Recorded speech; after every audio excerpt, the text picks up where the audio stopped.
Shikues të nderuar, mirëmbrëma dhe mirë se vini në emisionin Jeta në Kosovë. Qeveria e Kosovës i ka kërku Bashkimit Evropian që Prokuroria Speciale e Kosovës të mos udhëhiqet prej ndërkombëtarëve, por të udhëhiqet prej lokalëve. Kjo kërkesë është bërë gjatë bisedimeve që janë zhvilluar me Serbinë. Për këtë, momentalisht në Bruksel gjenden Ministri i Drejtësisë Hajredin Kuçi dhe kryeprokurori i Kosovës Ismet Kabashi, i të cilët edhe zyrtarisht po ja paraqesin kërkesën vendeve të Bashkimit Evropian që të ndrohet mandati i Euleksit. Mes tjerash, në këto ndrime, njëra prej gjërave më kryesore është që Prokuroria Speciale e Kosovës, që kjo prokurori që kohëve të fundit e kemi pa duke i bërë arrestimet e 2 politikanëve të rangut të lartë, Uk Rrugovës, djalit të ish presidentit të Kosovës Ibrahim Rrugovës për akuza kundër korrupsionit dhe Oliver Ivanovićit, politikanit të lartë serb për akuza kundër krimeve të luftës, që kjo prokurori të ndrohet udhëheqja nga ndërkombëtarët, të udhëhiqet krejtësisht nga lokalët. Se a është Prokuroria Speciale e Kosovës e gatshme për me e marrë këtë udhëheqje, është tema që do të diskutojmë sonte me panelin që e kam ftuar, prej cilëve janë Driton Lajçi, këshilltar i Ministrit të Drejtësisë. Besim Kelmendi, prokuror special që punon në Prokurorinë Speciale të Kosovës. Besa Shahini, hulumtuese nga Iniciativa Evropiane për Stabilitet. Krishnik Gashi, kryeredaktori i Drejtësisë Kosovë. Dhe Fisnik Korenica, nga Grupi për Studime Juridike dhe Politike. Por, më herë gjatë ditës, unë kam intervistuar edhe shefin e Prokurorisë Speciale të tanishme, Jonathan Rattel. Të shohim se çka na tha Jonathan Rattel lidhur me këtë temë.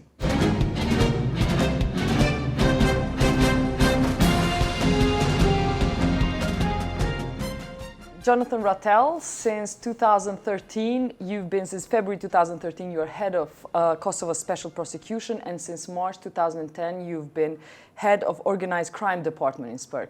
Recently, SPERC, the Kosovo Prosecution Office, has come out with very interesting cases. Oliver Ivanović in the war crimes field, and Uk Rrugova, the son of former Kosovo president, who's accused of buying off about 200 visas from the Italian embassy as late as December 2013. How do you see the future of SPERC? This is what you've been doing recently. Do you see similar cases coming up in the future? Well, I think the first thing you have to understand is that SPRK or SPERC actually belongs to Kosovo. I think probably the greatest achievement is the cooperation between both internationals and national authorities in devising, first of all, the law on SPRK, which is domestic law, it's national law, it belongs to Kosovo. But it was drafted in cooperation with internationals because there was a recognition that the legislation needed to be updated. But the law on SPRK basically states that there is an exclusive jurisdiction of serious crimes, organized crime, war crimes, terrorism, and other offenses that are to be conducted solely by SPRK. Interesting that you speak about the cooperation with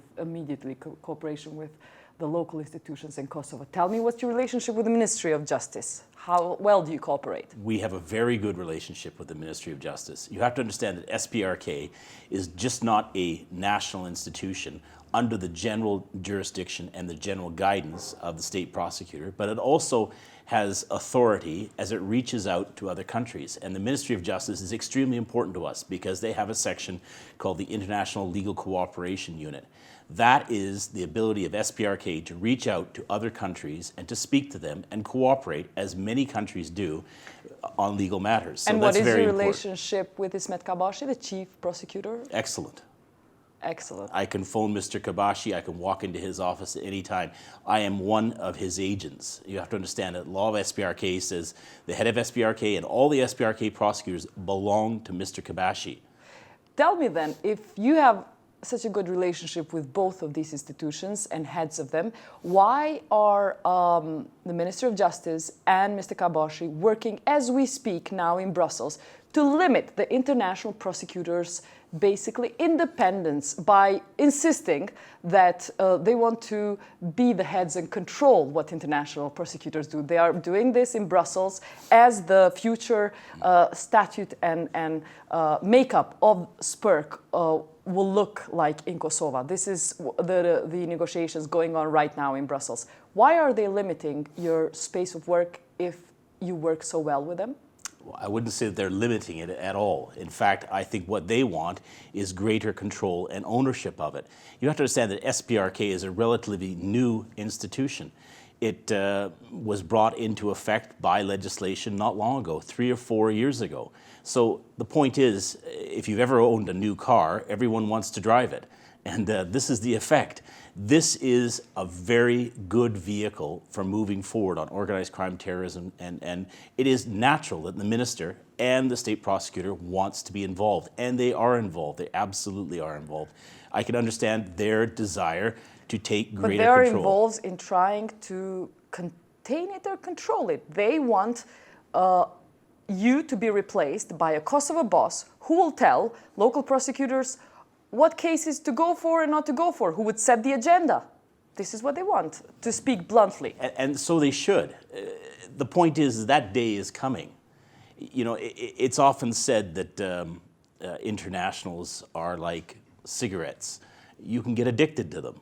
So the point is, we can't stay here forever. I can't stay forever, and I recognize that. I have my own country with its own problems that I need to get back to eventually. I am on secondment, or I am borrowed entity from Canada and the United Kingdom. The point is, I have to go back sometime, and there has to be a transition, and that transition is starting now. That's why you're hearing the state prosecutor, the minister, and other people talk about taking local ownership, and I agree with that. It has to be a process. There has to be a transition. How long that transition takes is a matter of mechanics, and that's what we're going through. But what's being discussed is not international prosecutors leaving completely. This sounds all very nice and politically correct, but in the end of the day, we know that we Kosovars need international prosecutors for the next few years to come. But the question is, really, I want an honest answer whether you and your colleagues are ready to work under an agenda set by a local chief prosecutor who has been institutions that have been criticized for being politically influenced, not having enough guts to deal with high-level cases, which SPERC has come out recently, and I can give you examples of that. Are you ready to work under such local bosses? Okay, I think your question is slightly unfair. We already work under the general direction of the state prosecutor. You? Yes, I do. This is not what they say when we ask them. They say, you're the boss. You're being modest here. Come on. If you read the law in SPRK, it says the head of SPRK works under the general direction of the chief state prosecutor. And that's the law, and that is true. He generally directs the office of the SPRK.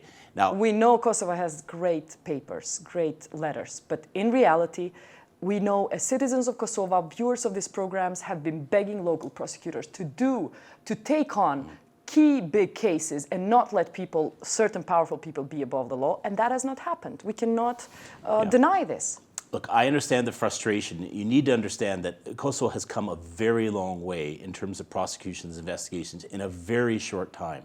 I know there's a great appetite for ruling out corruption, handling organized crime, terrorism, war crimes. I understand that completely, but this is a process. These are very complex issues and investigations. They involve forensics, they involve witnesses, they involve protected witnesses. Tell me about progress. I really want to hear about it. Tell me concrete cases that the locals have dealt with that are big, high-profile cases. Well, there have been. I don't speak for the state prosecutor, and I don't speak for the basic prosecutor's office. Why? You work under him, according to you?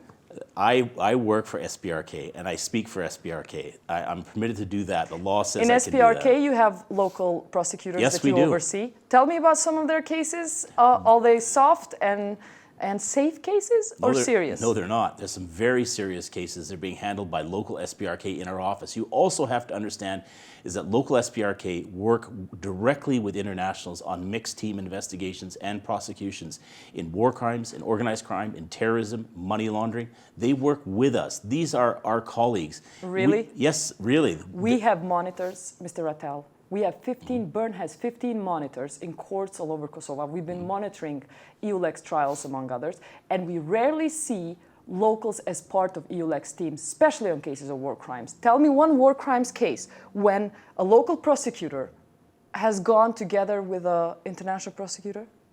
They do go together. They go together every day. They're in the office going together and working on investigations. Not in public.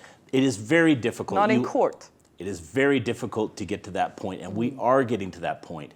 All right, there will come a time very soon, we hope in the coming weeks and months, that public prosecutors with SPRK, local SPRK, will go to court on war crimes with internationals. We're hoping for that day. We are looking for the opportunity, and it will happen. How can that day come when you've had moments when you were starting to deliver with cases, coming out with cases that publics expected?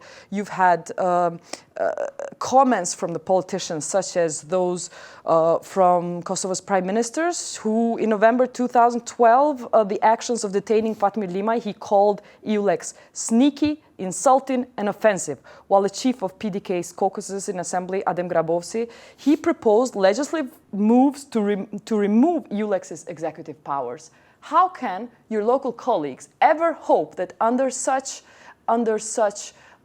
even legislative initiative to limit EULEX's powers, that they're going to shine and be allowed to do their work? Well, I can tell you, first of all, I barely recognize those names. So those statements and whoever they are that made those statements. Oh, your local colleagues will Well, I don't know those recognize people, Kosovo's to tell you the Prime truth. Minister? I'm not concerned with them. And the local SPRK are learning to follow my lead, which is not to be concerned with that. There is an independent judiciary and an independent prosecution service being built in Kosovo. You have to give it some breathing space. You have to give it some time. It is taking time, but we are moving ahead. 14 years. We've been waiting for 14 years. Do you think this is too little time? Just tell me, because we want to know how much time do you think they need? Are we talking about another decade, another 2 years? What are we talking about? How much time? We're talking about right now a critical phase where SPRK is in transition. There's no doubt that we need, because we cannot stay forever, we have to transition SPRK to local authority, have local persons running SPRK, and have local prosecutors taking the lead on many of these crimes, including war crimes, which is extremely difficult. It is extremely difficult in any country. So we are, but it is a process. You cannot just flick the switch overnight and expect the internationals to drop away and for the locals to take 100% of the responsibility. That would be grossly unfair, both by the internationals and to the locals. Give me examples when they've been even 10% involved or 50% involved, because we're talking about now nuances. You're saying it's not overnight. We weren't expecting overnight. You've been here, EULEX, for 3 years. Which cases have been done together, sensitive cases? And give me a clear example of locals going to court with you on big, high-profile cases? You have to understand that 90% of the work that SPRK does is investigation, all right? So the prosecutor receives a complaint. He has a public duty to file a ruling of investigation and conduct investigation. 90% of our time is taken up with investigations. 10% of our work is in court. And I can tell you that at SPRK, local prosecutors are helping us with these investigations, as are local KP, local police, which I have to tell you are incredibly important, incredibly talented police. Fine, but the credit is being taken by you then. And the public has no confidence that you have local police as a background doing this. That's absolutely correct. The trouble is that the longer I stay here, the more credit I receive, and the less credit that the locals get. This is part of the problem, and this is part of the reason you see a lot of local authorities pushing forward and wanting to take some level of control and ownership of SPRK. I totally understand that. So what you're saying is a local prosecution is ready to take on leadership of SPRK, and it will still do serious big cases that will chase people, very powerful people like you did in the past 3 years. Sami Lushtaku, mayor of Skenderaj, Jabir Žarku, mayor of Kaçanik, Ramadan Muja, mayor of Prizren, the Nazim Blaca case, which implicated key elites in the current political sphere. The local guy heading SPERK would be able to do that? It's just like this. Let's go back to the vehicle. You buy a new car. No, answer to me whether a local person, guy or girl, would be able to actually stand in front of everybody and say, we will go ahead with these very powerful people. We will take even the powerful people. That is the task that we are conducting right now. We are trying to get to the point where we can get to that. You just can't get in the vehicle and drive the car tomorrow. No, the task that we're doing right now is Minister of Justice and Mr. Kabashi trying to push for controlling the international prosecutors who are privately thinking about not taking this kind of setup in the future if SPERK has to work under a local judge. I have to say, I find that statement slightly unfair. Yeah. I don't think that that's their ambit. Okay. What would is you happen- work? Can we see you a year from today? Will we see Jonathan Rattel still in Kosova? Very curious. Your personal career. Are you looking for another job, or are you committed to stay under a local leadership? I can tell you, I very much enjoy being in Kosovo. Right now, as you absolutely are a boss. It is incredibly challenging. It's a great place to be. As a prosecutor, it's a target-rich environment. So I have to say, I enjoy being here. I didn't ask whether you're enjoying. It's fine. It's great. You enjoy it. But are you going to be here a year from now, whatever mandate changes of the SPERK? That depends on a myriad of things. It includes, I serve as a prosecutor at the pleasure of the state prosecutor, as I serve as a past prosecutor in Canada or elsewhere. I serve at the pleasure of the minister and the state prosecutor, as I do in every country that I've been in. That includes Bosnia, Canada, the UK, Iraq, or wherever I have been. If a local heads a SPERK, would you work as an international prosecutor? Yes, that is being talked about, and we are going to work out the mechanics of how that's going to happen, but that will take time. You are a well-known prosecutor here, especially because of Medica's case. And if there was a local person on your team on the Medica's case with all that really very remarkable investigation, investigating countries, 4 or 5 countries, discovering networks of criminals from Turkey, Israel, witnesses in Moldova and Kosovo, how many locals have been in your team working with you on that case?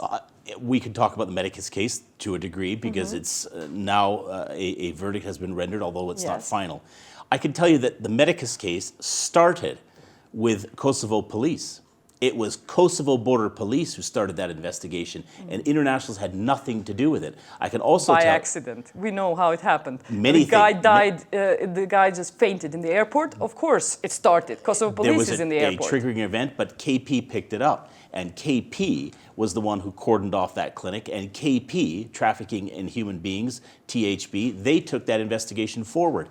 They did the nuts and bolts of extremely important work of seizing evidence, closing the clinic, and moving forward with investigation. To tell you the truth, KP is great, but no local prosecutor picked on the KP investigation. It was you who took over the case. That's not totally true. I wasn't here until literally 2010. Yes. The clinic was searched in 2008. The point is that UNMIC had conduct of the investigation and the prosecution, and I arrived in 2010, and at that point I assumed conduct of it. But I have to tell you, there has been a lot of local involvement in that case. Yeah. Not just KP, but the Ministry of Health Inspectorate. So we followed that case, we monitored the case. With you, there was no local legal officer or a prosecutor next to you learning the trade from the best. There was nobody like that. I have to say that's not true. There are a lot of people in SPRK in the office who worked on that case, and they learned a lot. It is true that Why you didn't take them to court with you?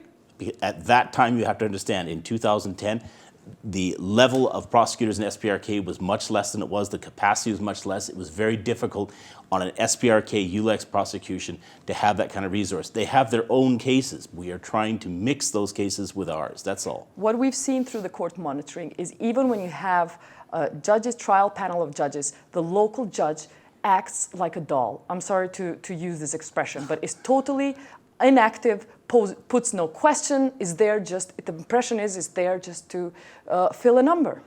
Again, I think that's slightly unfair. The point is that on all these panels, there are 3 judges. Name me 3 active judges who actually took initiative, asked questions, were great during the international I can panel. only talk about the cases that I have been involved in. I haven't. Tell me your cases. I can tell you that the Medicus trial panel was extremely active, all members of them. And that it's unfair to say that local judges are not active. They were extremely active in that case, and I felt many times going to court extremely challenged, not just by the internationals, but by the local judge also. He was very active, I can tell you that. Aren't you trying to paint a bit of a pink picture here? No, absolutely not, because I remember the feeling of walking into that courtroom facing his questions. Yes, but there's no top politician, key thing, no top politician has been ever prosecuted by a local prosecutor. Why Ukrugova couldn't be done by a local prosecutor? I just want to know this. Again, your question is slightly unfair in the sense that what you see is the end result, and you're asking why is it that the local prosecutor did not take that case forward. Local police, local investigators, and local prosecutors have been involved in that investigation for a long period of time. But the public doesn't have this information. We see the end result. I'm sorry, we see the end result. And the end results of the public growing the faith on a local prosecutor, it matters a lot. The faith is not growing because we don't see them active. We don't see our own professionals guarding their profession. I agree with you. The optics of that we are working to change. That's the transition. You need to understand that at SBRK there are 110 staff, and there are only at present 14 internationals. So do the math. SBRK is largely comprised of local authority and local experts. I just happen to be the exception to the rule. We are trying to move them forward. We're trying to get prosecutors into court, and that is a process, as I indicated to you. Well, the maths, if you look at it like that, maths say that there should be much more delivery on the local prosecution front. That's the next stage. When will this stage be? When can we see the reaps of this next stage? You'll see it now. It's starting to happen now. We are working more and more in mixed team. We're having local prosecutors work with internationals, and we're encouraging, and we will have local prosecutors working in court with internationals soon.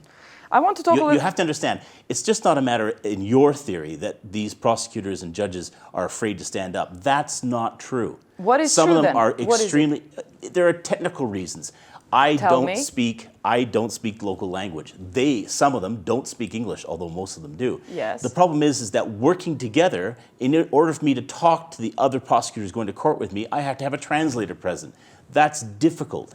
So on a difficult, complex investigation, it's human nature. There's nothing more serious than just a translation, a lost in translation type of argument. Otherwise, they are very brave to come out in front of powerful mayors and deal with it and go home. Are they ready to do that? I think they will be ready very soon, yes. I want to talk a little bit about transparency and the kind of standards you set up, whether you stay or go. People look up to EULEX to bring some EU principles on this. And we find that there are obstructions to transparency when we ask for documents such as indictments, which should be public. The Kosovo institutions don't allow them to be public, but the same with EULEX prosecutors also are untransparent about. You know that by law, indictments should be public, but we cannot get hold of them. Why is it so complicated for all indictments to be public, to be given to journalists? Okay, now you have my agreement. I do agree with you on this point. After the filing of an indictment, the investigation is terminated. It comes to an end. That's what the law says. And on confirmation of that indictment, in my view, that indictment is a public document. It belongs to the public because the public prosecutor has filed it. So I do agree with you. On confirmation, that document should be readily available. It's not enough to agree. Why don't you put it online then, if you agree? You have to understand, when the prosecutor files it in the court registry, it becomes part of the court process. The prosecutor at that point loses control of the indictment. It now is with the court. So it is an obligation. If you really want to be proactive, you as prosecutors can put it on your website, EULEX website, which is has decisions, is very full. Why can't it have this? But the indictment, you have to understand, you're forgetting once again, the indictment does not belong to ULEX. It belongs to the people. The indictment is filed by a public prosecutor. The people that you are advising, have you advised, because your role and mandate is to advise, how many times have you advised them, the court registry, to put these indictments online for all of us to access them? You have to, as I said before, it's not my job to advise or tell the court what to do. No? I don't do that. No, I don't. What It's I not do, the EULEX prosecutor's role to advise? not the court. The court does what it does. Once I file the indictment, that process for the prosecutor is largely over, and we take the I'm talking indictment to about court. your document, the document that you as a prosecutor Yeah. file. I think it could be easier than that, I Mr. think Rattel. you're attempting to make it more simplistic than it is. Yes. Once the indictment is filed, the prosecutor gives that indictment to the court. It becomes part of the court process. It's up to the court to do and decide when the indictment becomes public. I do agree with you, however, those indictments should, as a matter of course, during that process, be made available to the public. That's true. Why should justice be not simplified for the public? It's a complex process. There are defendant rights, there are defense counsel involved, there are witnesses, protected witnesses, a very complex process. I do agree, however, there needs to be more transparency in the courts, including, in my view, more access by the public and by the press. The law says these courtrooms are open to the public and the press, and mechanically they should be open. You're going to get, in very short months, the new Justice Palace. And I have to tell you, I have toured that facility. I can tell you that that is at international standard. That facility, built by Kosovo with assistance from the EU and other funds, why would is a a building fantastic... change It transparency? does. I can only tell Really? you, because judges and prosecutors, they need a place to work. They need a proper facility. Giving the indictment to the public is not limited with what building you are in. No, but that's just one indicia of endemic difficulties in the system. If you don't fund, if you don't have a history of justice reform, of proper support for judges and prosecutors and courts, you have great difficulty in moving forward with this. The Justice Palace, in my view, is the best opportunity moving forward But the lack to of transparency is because of not a fancy office? No, it's not that. The lack of transparency is part of a complex problem, part of which is proper funding for courts, judges, prosecutors. Do you know it's a there's been complex issue. Millions, and I'm really talking with facts here, millions of euros and dollars being poured into archiving and modernizing and reforming the rule of law here, and especially archiving, and this hasn't happened yet because there's an interest. Let's say the conspiracists will think, and the public maybe is led to believe that there's interest in keeping these indictments hidden because you actually want to file it, but you do not want to ruin the reputation maybe of the people you're filing indictments against. That doesn't make any sense whatsoever. No? It doesn't make any sense. Why would I file an indictment by a public prosecutor's office and try to keep it secret because I don't want people to see the work that I'm doing? That doesn't make any sense to me at all. Exactly. This is my question. Well, it's not the case. It's just not the case. The problem is it's not It is a case because we cannot access these documents. And we work only with this. You're a prosecutor, we just access documentation to write stories. The indictment becomes public on confirmation, in my view, and you should have access to the document. But the document at that point is filed with the court, and that's the area that you should be looking at. On the same topic, what has recently happened is that there are currently only 6 court decisions online in the EULEX website. Before, there were many court decisions, which EULEX has removed from online. Do you know why is that? I don't know that myself. I can tell you that having court decisions online is part of the transparency process. I don't know that myself. I have to say I do not speak for EULEX. As you know, I work for SPRK, which I've indicated is a local institution. Run by you, an international. For now. But do you understand the importance, the only institutional memory which we will be left with in 10 years from now, after, because we're talking about 10 years ago, UNMIC dealt with cases, we don't have their decisions online somewhere where future, possibly good Kosovo prosecutors want to access and to learn from case studies of these examples. And we cannot learn because only 6 decisions are online after 3 years of work. You have 6 decisions to show for. I have to say, I agree with you that there should be a repository, some kind of a public record of decisions, court decisions, verdicts, indictments, etc. You're absolutely correct. But this is not because the internationals or local authorities are trying to hide their work. This is because historically, this has not been part of the legal tradition here. Why are you here?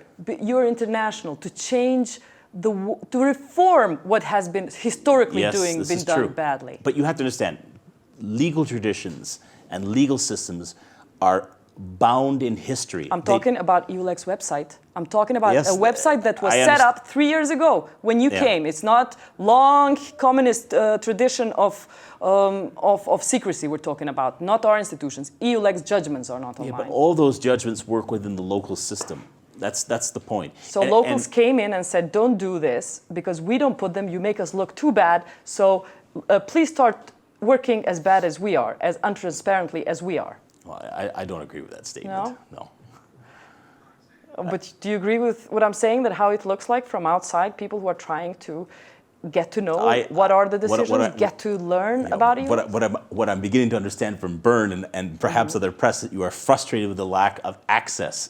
And I do understand that. And what I say is that is a systemic problem. There is no particular villain in this. This is a historical problem. It is changing. It's going to take time. Talking about villains, we know we have the black sheep among Kosovo institutions in terms of judicial system has been by many reports being called that it's politically influenced, that it's corrupt. There's many examples that we have put out in justice in Kosovo when we've caught proof of bribery among the local courts. But would you confess that EULEX has its own black sheep? I'm here to prosecute on behalf of SPRK. As I indicate, I don't speak for EULEX, either in their defense or against them. I am a local prosecutor. If you read the law, that's exactly what I do. And we will, as our public duty is, investigate any crime by any person. So, are you guys paid enough to do the job you're doing? I know what I am paid to be here. For me, I find that sufficient. I can only answer for myself. Is it a secret to know how much international I don't know. I don't know what other people. I know what I make. If you're asking me that, I know exactly what I make.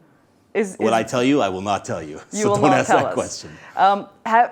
We're talking a little bit about, I want to know, just because the local prosecutors complain that compared to you get a job well done because you're paid much better, and you've got more cars and you've got more legal officers. You're absolutely correct. And do you know the price of buying a house in Vancouver is? It's astronomical. So there you go. And what's the price of buying a Porsche? Probably about the same. So I have to tell you, it's very expensive. Look, I come from a country... I know you have a second-hand Porsche, am I right? That is correct. I come from a country which has a very high standard of living and very high cost and very high income tax. We hit 40% income tax bracket. But I don't think you're here to talk about what it is, the income tax bracket in Canada or the United Kingdom. So... There's nothing wrong. There's nothing wrong with driving a Porsche. I just know that you have a mission that is trying to stand up for certain things. What does it say for the SPRK, the SPRK head driving a Porsche? It doesn't say much, to tell you the truth. What private vehicle I drive, I happen to drive one back home in Canada too. So if you want to know, there's 2 of them. Final question, Mr. Rattel. There are reports that special tribunal in the EU is allegedly being formed to deal with Kosovo war crimes. What do you know about this? I know about as much as you do, to tell you the truth. And I really can't comment on another prosecution service that's out there, and I shouldn't really. It's not fair for me to do that. I don't work in it. The local press has reported it. Is it going to happen? Is it something that's being talked about? It's being talked about, yes, because local press, like you and I, we both read it in the local press, but that's about all that I know. Okay, for your personal work, finally, you have been investigating 8 other official suspects. This is what you said after the Medicus trial. The first verdict was delivered, that you're going to investigate 8 other official suspects, amongst whom officials from the parliament in the Medicus case. You have been considering to broaden the investigation. Have you done so far? When can we see Medicus 2? Okay, it's public knowledge and has been part of a press statement that there is a second investigation on Medicus. That is true. And as you know, as part of the ongoing investigations, as in all SPRK investigations, we do not identify suspects as a general rule. There are a number of suspects. The investigation is ongoing. It is taking a complex, sensitive investigation, and we are moving forward with it. Are we going to see indictment early or late this year? I can tell you that I have a statutory limit of 2 years, so you will find it within that 2 years or not. Mr. Rattel, thank you for being in Jeta in Kosovë. Thank you very much. Appreciate it.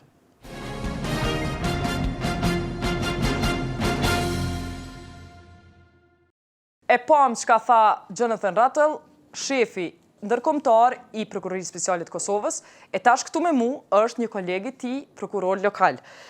Zotni Kilmendi, ju po ashtu jeni pjesë e Prokurorisë Speciale të Kosovës. Rattelli tha që punët janë shumë mirë, ju lavdroj, veç që s'ja u buni për hajër. A i kemi punë bashkë kaq mirë?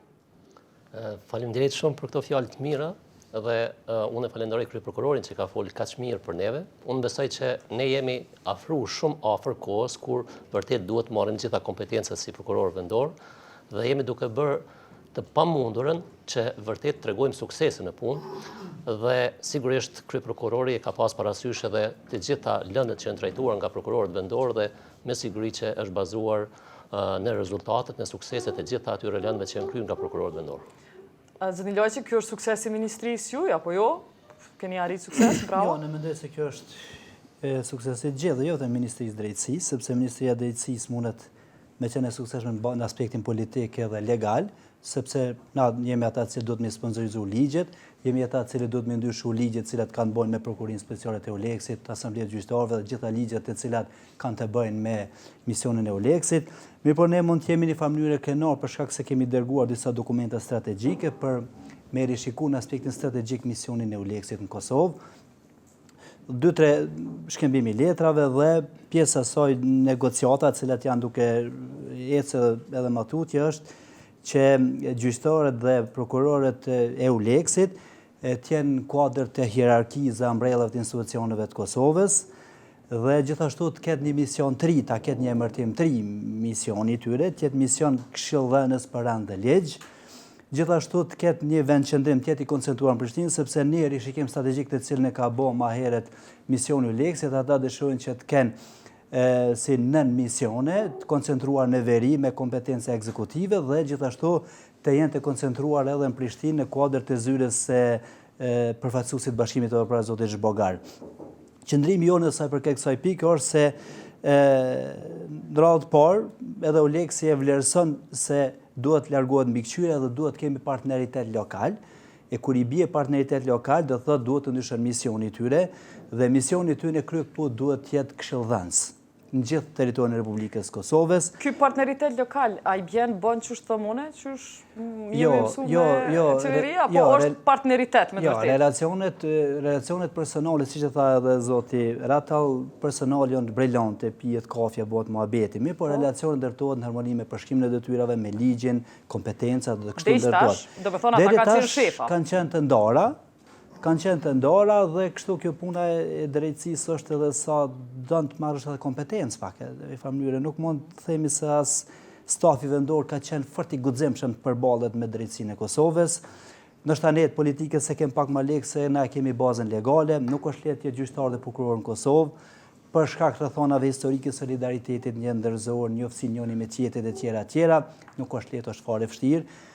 Sepse prova është provë pavarësisht a ki të afër me këtë politikës, është letë me thonë këto vështirë me bonë, se kjo dëshiron edhe një njohuri të përgjithshme të kulturës juridike elementare, dëshiron edukatë përgjithshme, dëshiron që edukata kundër krimit dhe korrupsionit fillon të studiohet që nga shkolla fillohet, shkolla mesme, universiteti. Kështu më radhë ju dini që kemë probleme në universitet, nuk është i koncentruar korrupsioni vetëm në... Apo duhet filloj prej krejot të elitës politike?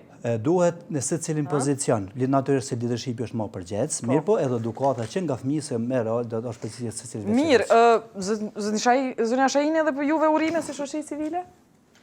Spedia është kjo bashkë përmuru. Unë e pash dokumentin që është prodhu prej zyrës e zojës Ashton, që është diskutu me 11 shkurt në Bruxelles, me Komisionin Evropian, me shtetet anëtare, ku është sugjeru me vazhdu me këto sugjerimet cilat i ka propozuar edhe qeveria e Kosovës. Pika kryesore, nuk është domethënë vetëm me vendos prokurorinë speciale nën Kosovar, domethënë me qenë kryesori kosovar, mirë po është edhe që prej qershorit 2014 mos me mujt ndërkombëtarët me nisë hetime pa ju dhënë leja prej institucioneve vendore.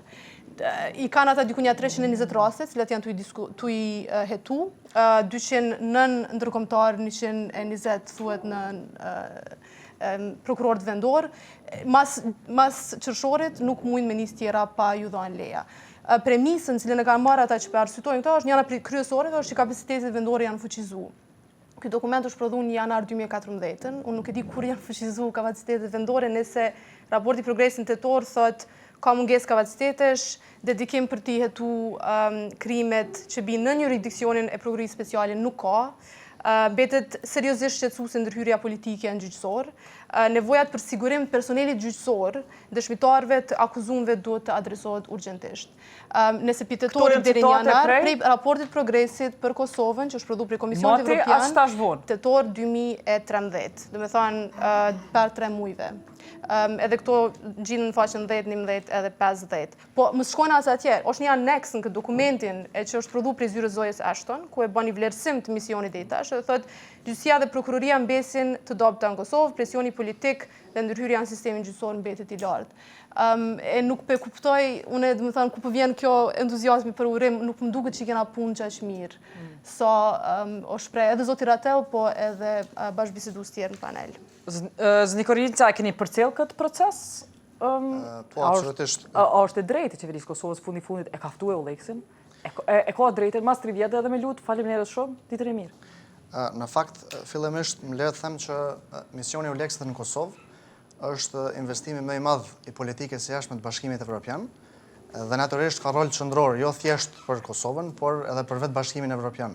Çfarë do qëndrimi njëanshëm i Kosovës, çfarë është letra për rishikim strategjik të misionit Euleksit që është dërguar nga ana e qeverisë Kosovës për në vlerësimin tim përbën një hap me të cilin ne tentojmë që të bëhemi armiq me Bashkimin Evropian dhe në anën tjetër përbën veprim alergjik që mund të ndikojë në marrëdhëniet më të tjetshme të Kosovës me Bashkimin Evropian. Më lejoni të them që në fakt debati për Euleksin nuk duhet jetë nëse ky mision duhet përfundoj apo jo, por duhet jetë nëse Kosova e ka bërë veten që ta bëjë Euleksin të padëshirueshëm në Kosovë. Unë mendoj që në përgjithësi mekanizmat e sistemit drejtësisë në Kosovë nuk janë treguar të suksesshëm në vitet e fundit. Po këta sfotojnë qeverina ende gjithë, jo me shku krejt, po me punu në hierarkinë e prokurorëve vendor. Jo, qëndrimi i qeverisë, nëse referoni rishikimit strategjik që ka bërë qeveria, është i tillë që kërkon që misioni i ardhshëm i BE-s në Kosovë, misioni i BE-s për sundim të ligjit, në fakt të shndrohet në një mision këshilldhënës dhe që tenton që gjithë ato kompetencat që do të mund të ishin ekzekutive të mbulohen nën petkun e një funksioni thjesht këshilldhënës, ku praktikisht prokurorët dhe gjyqtarët e Euleksit e misionit ardhshëm të BE-s në Kosovë nuk do të mund të kishin kurrë rolin në vend. Pavarësisht që dokumenti është shumë i paqartë, bile ka probleme dhe bazike në gjuhën në cilën është shkruar, unë mendoj që ajo përbën një moment në të cilin Kosova po i thot Bashkimit Evropian, shikojeni se ne kemi frikë nga një mision me kompetenca ekzekutive në fushën e sundimit ligjit, dhe në këtë formë vetë se po e degradon dhe me tutje imazhin e Kosovës në Bruksel. Unë besoj që misioni për sundim të ligjit e Bashkimit Evropian është mision për të ndihmuar Kosovën, nuk është për ta dëmtuar Kosovën, dhe ne e dimë që edhe në këto vite sa ka qëndruar Euleksi, askush nuk e ka penguar mekanizmat e brendshëm, gjyqtarët, prokurorët, policinë, që të hetoj raste të rënda të krimit organizuar, të korrupsionit dhe çdo gjë tjetër. Por shumica nga ata nuk e kanë bërë këtë gjë, që tregon që në fakt është domosdoshme në mënyrë që Kosova të mund të ecë përpara në agjendën e saj për sundim të ligjit që të ketë një mekanizëm me kompetenca ekzekutive, një mision të ri me kompetenca ekzekutive, që sidomos do merrej me fushën e krimit organizuar, korrupsionit, përgjithësi krimeve serioze, dhe vetëm këtë formë, ta theksoj në fund, Kosova mund të jetë e gatshme që në një periudhë afatmesme në fakt të hyjë më shpejt në zonën Schengen pa viza dhe të përmbush kriteret afatmesme të procesit stabilizim asociimit, si të vetëm unë kam shumë dëshim që ne jemi të gatshëm të shkojmë përpara dhe nëse ka një qëndrim unilateral çfarë është tani qeverisë Kosovës, i cili në fakt nuk është i konsultuar as me Kuvendin e Kosovës, as me të gjitha partitë, çfarë duhet jetë, sepse misioni i ardhshëm i BE-s nuk është prerogativë e qeverisë, kjo është një prerogativë e Kuvendit të Kosovës, të cilën Kuvendi duhet ta basojë në nevojat reale, që nxjerr vetë sistemi gjyqësor, vetë sistemi prokurorial, gjë e cila unë besoj nuk është bërë asnjëherë. Faleminderit. Ky është një aspekt i mirë politik, a juve znikosh ju koftu për arsye që çdo javë ju punoni me policitë Kosovës, punoni me gjyqësi. Shumë po më intereson çka është përvoja juaj, a keni has në arritjen e këtyre standardeve, që këta profesionista të sistemit tonë gjyqësor kanë arritur standarde dhe mujnë pa u lekë. Aja që po më çudit mu shumë është fakti që këtu po thuhet që na jemi krenar për këto që ka ndodhur, tu e pas parasysh gjendjen në terren. Po ashtu më çuditi fakti që zoti Ratëll foli veç fjalë të mira për sistemin tonë drejtësisë, e unë e di që zoti Ratëll e din çka ndodh në sistemin tonë drejtësisë. Për me ja ilustru pak më mirë, unë po e marr një shembull para disa javësh, me 22 janar, gjykatësit e Uleksit e kanë bërë një punë, me cilën ata ju kanë drejtu shefit tyne, shefit komponencës të Uleksit, edhe e kanë paralajmëruar që kjo çka është ndodhur për momentin nuk është e drejtë, edhe nuk duhet me ndodhë. Ajo që ka shkruar këtë letër është shumë e qartë, shumë mirë e precizuar. Thuhet që gjyqtarët vendor nuk janë të gatshëm me u përballë me raste të cilat është u gjykuar Uleksi. Nuk janë të gatshëm me u përballë me politikantë, me krimet e luftës. Në opinion thuhet që ekziston percepcion se sistemi gjyqësor i ka lënë anash gjyqtarët edhe është u frigu prej politikës. A mund ta shohim këtë letër? Po më intereson shumë vërtetësia e kësaj letre. Kujt është drejtuar, po shihet nga kush është nënshkruar? I është drejtuar shefit komponentës të Uleksit, edhe është nënshkruar prej 17 gjykatësve të cilët kanë punuar prej vitit 2008 në Kosovë, edhe të cilët i njohin shumë mirë gjykatësit tonë, edhe të cilët kanë pas kontakte çdo ditë, kanë gjykuar në trupa gjykues. Edhe shumë shqetësues fakti që këta gjykatës po vinë në konstatimin 2 javë para këtij debati që gjykatësit vendor nuk mujnë më marrë me disa raste të cilat ata për momentin janë të u marrë. Kjo është shumë 22 janar, veç po du me ditë. Kjo letër nuk ka publike, është interne, ja ka qenë shefit të misionit veç këta gjyqtarë. Kjo është shqetësuese për faktin se Euleksi neve nuk është na tregu që këta kanë konflikt me shtetin e Kosovës. Shteti i Kosovës ka thonë që na i kemi punë të mirë, edhe Uleksi normalisht që ka thonë zyrtarisht neve na thotë që punët i keni mirë. I keni kryer do punë, po jo të gjitha. E profesionistat e tyre që punojnë në gjykatat tona po thonë profesionistat e tyre po na thonë që gjykatësit vendor nuk janë të gatshëm. Prej bisedave që ata i kanë pas, gjykatësit vendor nuk mujnë mu ballafaqu me këto raste të cilat janë tu gjykon gjykatat tona. Madje ata shkojnë as lart sa shtojnë.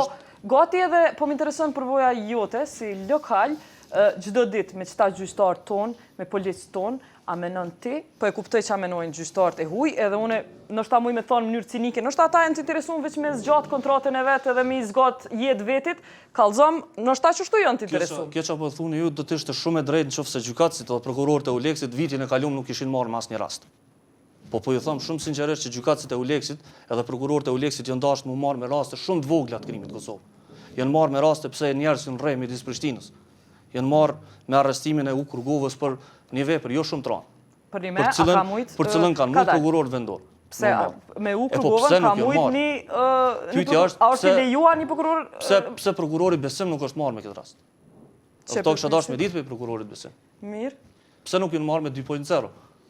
T'ju them sinqerisht, se kam fare problem më marr as me rastin e Kurgovës, as me rastin asnjë personi tjetër, nëse kam dëshmi prej policisë ose prej burimeve tjera të cilat sillen në prokurori. Vetëm diçka. T'ju them vetëm diçka.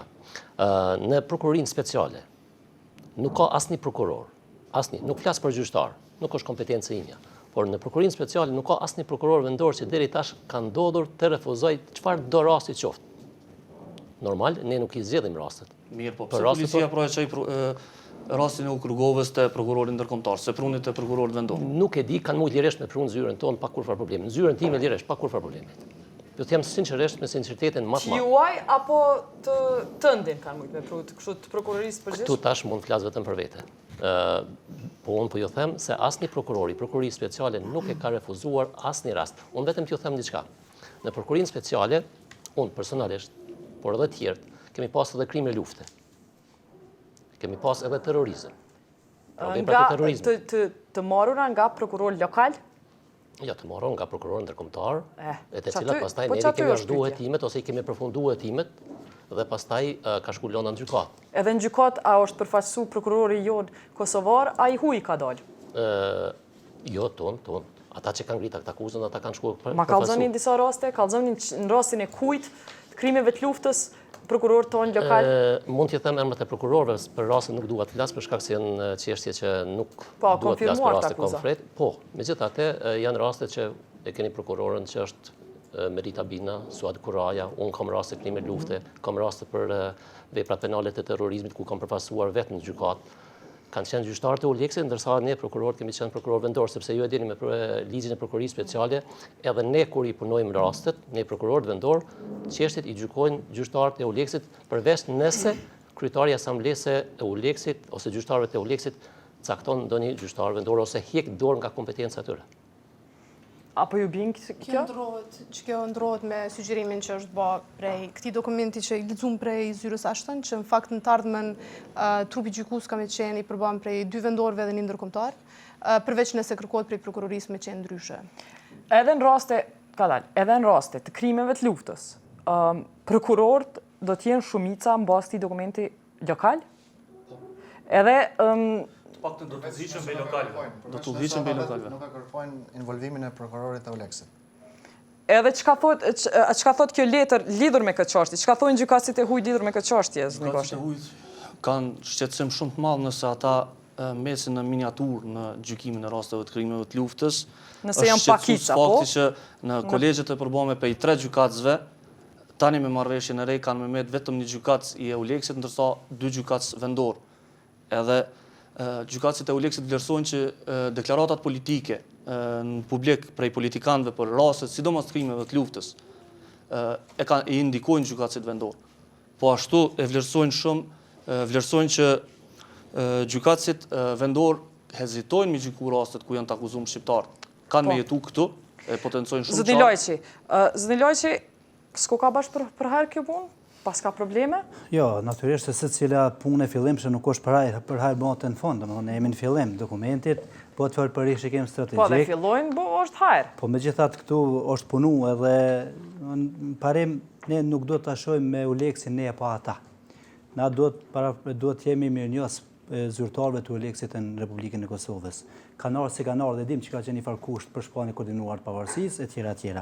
Mirë po është mision i përkohshëm që duhet shkojnë nga Kosova një moment. Dhe nuk është percepcioni që duhet me shku nga Kosova në momentin kur po i prek elitat politike. Që ky është një percepcion nga një pjesë kritike. Absolutisht vendimars. A tuteni prej Uleksit? Absolutisht që kush prokurori këtu, njerëz vendimars nuk duhet bind ndikim në opinionit publik, mediave dhe presionit publik që bëhet. Nëse gjyqtari, prokurori cilët kanë punu me këta gjykatës, ata kanë bisedu me ta. Ka integritet personal dhe profesional, bazohet vetëm në fakte, më jep fakte të japi drejtën dhe kjo është për ta. Që gjykatësit e Uleksit që kanë punu me gjykatës vendor, kanë bisedu me ta, kanë pi kafe, siç e thatë edhe ju, mos me pas probleme me pi kafe, me pi një ujë, kanë nejt me ta, kanë bisedu, i kanë qajt hallet me ta, po thonë që gjykatësit vendori kanë thonë që s'jam të gatshëm. Po, ajo është e mundshme, është subjektive, ajo është e mundshme. Subjektive është me një. 17 gjykatës, ka dole, 17 gjykatës e kanë nënshkru këtë letër, edhe po flasin sidomos për krimet lufte. Na nuk mujmë mu botoshe, të gjithë jemi shqiptar. Me u akuzu një shqiptar për krimet lufte, e mi pas në panel gjyqtarë është 2 shqiptar, me akuzu shqiptarin, me thonë është apo së është fajtor, pëzojmë, ka me qenë, ju e dini, zotin Lojqi, ata njerëz nuk kanë me pas letë kur kthehen shpe në mramje mas punës, apo jo? Dhe gjë natyrisht se nuk është letë, e thash, për shkak se ne, ata cilë trajtohen për krime lufte, shihen me 2 palë sy. Qytetarët e Kosovës i shohin ndryshe, ndërsa drejtësia ishte ndryshe. Dhe ne jemi njerëz, jetojmë këtu dhe nuk mundem me mu shkëput esencialisht. Pse keni kërkuar këtë ndrim pra? Mirë po, dhe thot kjo është kërkim, mirë po është edhe pelqim, tash ai dokumenti gjyqtarëve është për respekt. Mirë po ne kam këtu dokumentin për prodhim të jashtë të brendshëm, i cili nuk është publik akoma, i Komisionit Evropian, të cilët rekomandojnë që me i trajtu rastet këto cilat janë në përfundim e sipër dhe pastaj me u transferu dhe me hi në umbrellën e institucionet Kosovës. Kjo do thotë, pastaj edhe qeveria e Kosovës në pikat përbashkëta, sepse kjo nuk është letër armiqësore. Kjo është e ashtonit, me fjalë tjera. Kjo është ashtonit, kjo është qeverisë Kosovës, unë i kom të dyjat, edhe i kom po, domethënë ka pikat përbashkëta. Janë kompatibile, krejt. Ka pikat përbashkëta. Është mirë që ka pikat përbashkëta, sepse bëhet fjalë për një mision të rëndësishëm i cili ka shpenzuar 638 milion për Kosovë. Mision Kosovë pa ju vete u leksi? Ata ju thonë çka lypni? Urdhëna zotni Kornis Avdoni është? Po, në fillim duhet të them që nuk është ideja jonë që nuk ka prokuror të mirë dhe të ndershëm apo gjyqtar të mirë dhe të ndershëm kosovar, absolutisht jo. Dhe për shembull zotri Kelmendin e konsideroj që është një nga prokurorët e mirë dhe të ndershëm të Kosovës. Për çfarë kena thi? Por kjo nuk është arsyetim që ne të mos e kërkojmë ndihmën e Bashkimit Evropian për shkuar tutje me një proces që është i gjithëmbashëm, nuk është një partie politike, por është i tërë shoqërisë Kosovës. Zoti Kornisa këta po e kërkojnë si këshilldhënës, po e kërkojnë ndihmën e tyre si këshilldhënës. Absolutisht, unë jam kundër asaj. Në fillim e thash, por çfarë dua të them?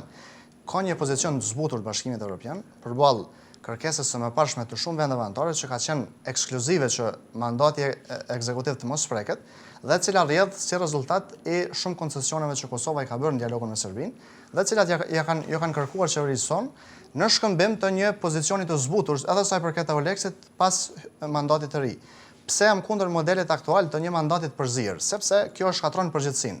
Nëse deri më sot ne e kemi mbajtur Euleksin të përgjithshëm individualisht dhe prokurorët dhe gjyqtarët vendës i kemi mbajtur gjithashtu individualisht përgjithshëm, nëse shkon modeli aktual i propozimit të zonjës Ashton, në fundit prokurorët dhe gjyqtarët shqiptarë do thonë që fajin për mungesën e rezultateve e kanë këta të Euleks, të misionit të ri të BE-s, prokurorët dhe gjyqtarët ndërkombëtar do thonë jo, fajin e kanë prokurorët dhe gjyqtarët shqiptarë. Kështu që kjo model i paqartë i përgjithshmërisë dhe i përgjithësisë profesionale nuk do të dërgojë askund dhe është i dëmshëm për faktin që nuk do lejoj mundësi edhe neve si publik, edhe institucionet BE-s që dihet se çfarë është në gjendje të bëjë misioni për sundim të ligjit i BE-s, siç ka qenë deri më sot, dhe çfarë në gjendje të bëjnë shqiptarët dhe serbët në Kosovë si prokurorë dhe gjyqtarë vendës. Nëse shkon kështu është shumë e dëmshme. Është një shtesë shkurt, çka tha Visniku, këtë kjo ideja e këshilldhënies, jo ekzistojnë 3 procese që i ka Kosova që tash me Komisionin Evropian, ku veç merr këshilla edhe direktiva për mënyrën si qysh me e adresu punën e rendit dhe ligjit, është dialogu për MSA, dialogu për rendet dhe ligj dhe dialogu për liberalizimin e vizave. E me futash edhe krejt kompetencat e Euleksit në këshilldhënie ekstra, nuk është fare nevojshme. Për si tillë Euleksi nuk puna vjen. Do të thonë vetmja pjesë e Euleksit që për momentin puna duhet, sipas raporteve që i citova më herët, është pjesa ku kanë kompetenca ekzekutive për punë që kosovarët nuk po mundën ende me i kry vetë. Vetëm zotin Kelmendi, para se shtoj metat e zotin Lajqi, meta Borç për me adresu një çështje shumë të rëndësishme që ngrit këtë letër. Këta po thonë gjyqtarët e Euleksit, që shkrit komentu në këtë, që shembull konkret se pse gjyqtarët lokal mujnë me pas problem është pikrisht për shkak të deklaratave, dënimeve publike që bëhen për politikanëve të lartë në Kosovë në lidhur në rastet me krimet luftës. E dini që bëhen të tilla. Ndërhyrjet politike duhet me pas janë. A janë personale, a janë institucionale. Jo, liderat i bojnë, ata janë funksion. Po ndash ndëgjoj këto duhet me kuptu kanë edhe për konsum brendshëm. Në farë mënyrë kjo duhet me pa edhe për ka deklarate për konsum brendshëm, duhet me pa ashtu. Mirë po, unë nuk besoj se ndërhyrja publike, formale, për konsumin e ka brendshëm, qenë... ma spjego, çka është kjo për konsum brendshëm? Po për shembull ata kanë qenë bashkëluftar dikush bashk, edhe kanë luftu për një kauzë caktuar, tash njëri është në pushtet, tjetri përballet me drejtësi, edhe është ato me pa në figurative do të me kuptu ashtu se është një farë solidaritetit, me pa në aspektin e drejtësisë është një farë ndërhyrje. Në funksion, kur vinë njerëz. Po, prandaj Kosova që thash marrë është ambient kompleks. Ne gjithë njëri me tjetrin. Ma let besimi e ka me kon prokuror e në Berlin se sa në Prishtinë, ose në Pej, ose në Gjakov. Kjo është ashtu se duhet kemi një prokuror dhe gjyqtar ndërkombëtar. E pse besimi po don me lanë në këto 3 vjetarshme, me lanë punën që dikush një prokuror lokal me vendos për rastet krimit luftës për shembull. Po se unë besoj departamenti për krimet të rënda e gjykatës themelore të Prishtinës zyrtarisht e ka paraqit gatishmërinë për me i trajtu këtë gjëra. Do thotë për shkak sepse edhe strategjia, po, edhe shqiptarëve, ave sërbëve. Krimet e luftës nuk janë selektive, ato janë për gjithë qytetarët e cilët i shkelin drejtat e luftës. Brendshëm i rrezikojnë prokurorët edhe gjykatësit vendor. Ata një me mujnë me solidarizu me kolegët e vetë, po në anën tjetër përqojnë një mesazh që po bojnë prokurorët dhe gjyqtarët nuk është sa një mirë, edhe në fakt ata përshkojnë kundër të mirave që i paska pru një grup që po konsiderohet grup kriminal. Ky konzum i brendshëm i bjen që prokurorët që mirën me rastin e krimit luftës, na qenë kanë tradhtar, e ata pas të këtyre deklaratave po i bjen që politikanët janë patriotat, a prokurorët janë tradhtarët. Sigur ta kisha emrin Jonathan Rattle, lete kisha për të folur. Edhe me i nda këtë ndame, me po. Mirë po. Pse çka dallon emrin nëse prokuror? Dallon sepse quhet një ajo shpërlarja e njeriut vetë. Për shembull, kush nuk është as besimi, as kush që po të marrim shembull disa herë, nuk jem kundër njerëzve që kanë luftuar për Kosovë. Mirë, por gjithë duhet të kuptojmë se është një standard ndërkombëtar në për cilin duhet me kalu. Tash na jemi në dilemë, do thotë, për shembull si njerëz këtu, a mundesh mu deklaru ti publikisht në një qasje tillë, po supozoj. Personalisht Kosova duhet më ushtriu edhe pse ka pas forma tjera, për shembull një komision i Kombeve të Bashkuara në Nazi, e ka qytë komisioni pajtimit. Edhe palët e në konflikt, të cilët kanë kry vepra, janë shku, janë deklaru... Si jemi të folë për këtë proces, se s'keni fillu ju atë proces. Po ta shtetërun miku ka pas atë kohë, atë kompetenca atë miku ka pas ka qenë qeveri, tash është pak vonë. Tha diçka që m'la përshtypje, shumë po më intereson. Ju jeni vetë njeri që keni studiu, keni kry shkollë, pse keni emrin Driton Laqi, a jeni ma pak profesionist, veç pse se keni Jonathan Rattle? Jo, po pozicioni tja e ka ma let me folje, ka ma let me dhonë argumente publike për opinionin vendor, na kem pak ndryshe se njojmë njerët si t'jën përballë me drejtësi, njojmë nga afër, kemi qenë bashkë me ta dikur edhe nuk është letë. T'jemi njerës, kjo është perspektiv njerëzor këtë rast. Njëtën pyetje doja një bo juve, zëtni Kilmendi. Nëse flasim dogmatizëm, në mune me fol mirë, po... A dallon shumë puna profesionalizmi varësisht a e ki emrin, Besim Kilmendi apo Jonathan Rattle? Unë për jo dëgjoja me vëmendje këtu kur flitnit për krimet e luftës, për rreziqet, për profesionalizmin, edhe t'ju thamë sinqerisht ne prokurorët vendor, nëse ju mbeten kompetencat vetëm këshillëdhënësve, prokurorëve dhe gjyqtarëve të Bashkimit Evropian, atëherë unë nuk e di si mund të funksionoj kënë aspektin profesional, është e pamundun. Është e pamundun për shkak se prokurori është ai që shkruan akt akuzë, që përfaqëson rastin në gjykatë. Gjyqtari është ai që e ngrit dorën dhe voton për kaq vite ose kaq vite për një person. Po keni pas, nuk muj me u botosh, e mos me thonë që kena pas gjykatësin cili o tërhek, ka thonë unë kom qenë kundër, ka dalë publikisht për me hek marrën, pse ka marrë pjesë me një panel. Ju e dini që kjo ka ndodhë? E di, për ata dhe po them, kompetenca ekzekutive dhe kompetenca këshillëdhënëse janë dy çështje krejt të ndryshme. Në gjyqësi dhe në prokurori nuk ka kompetenca këshillëdhënëse.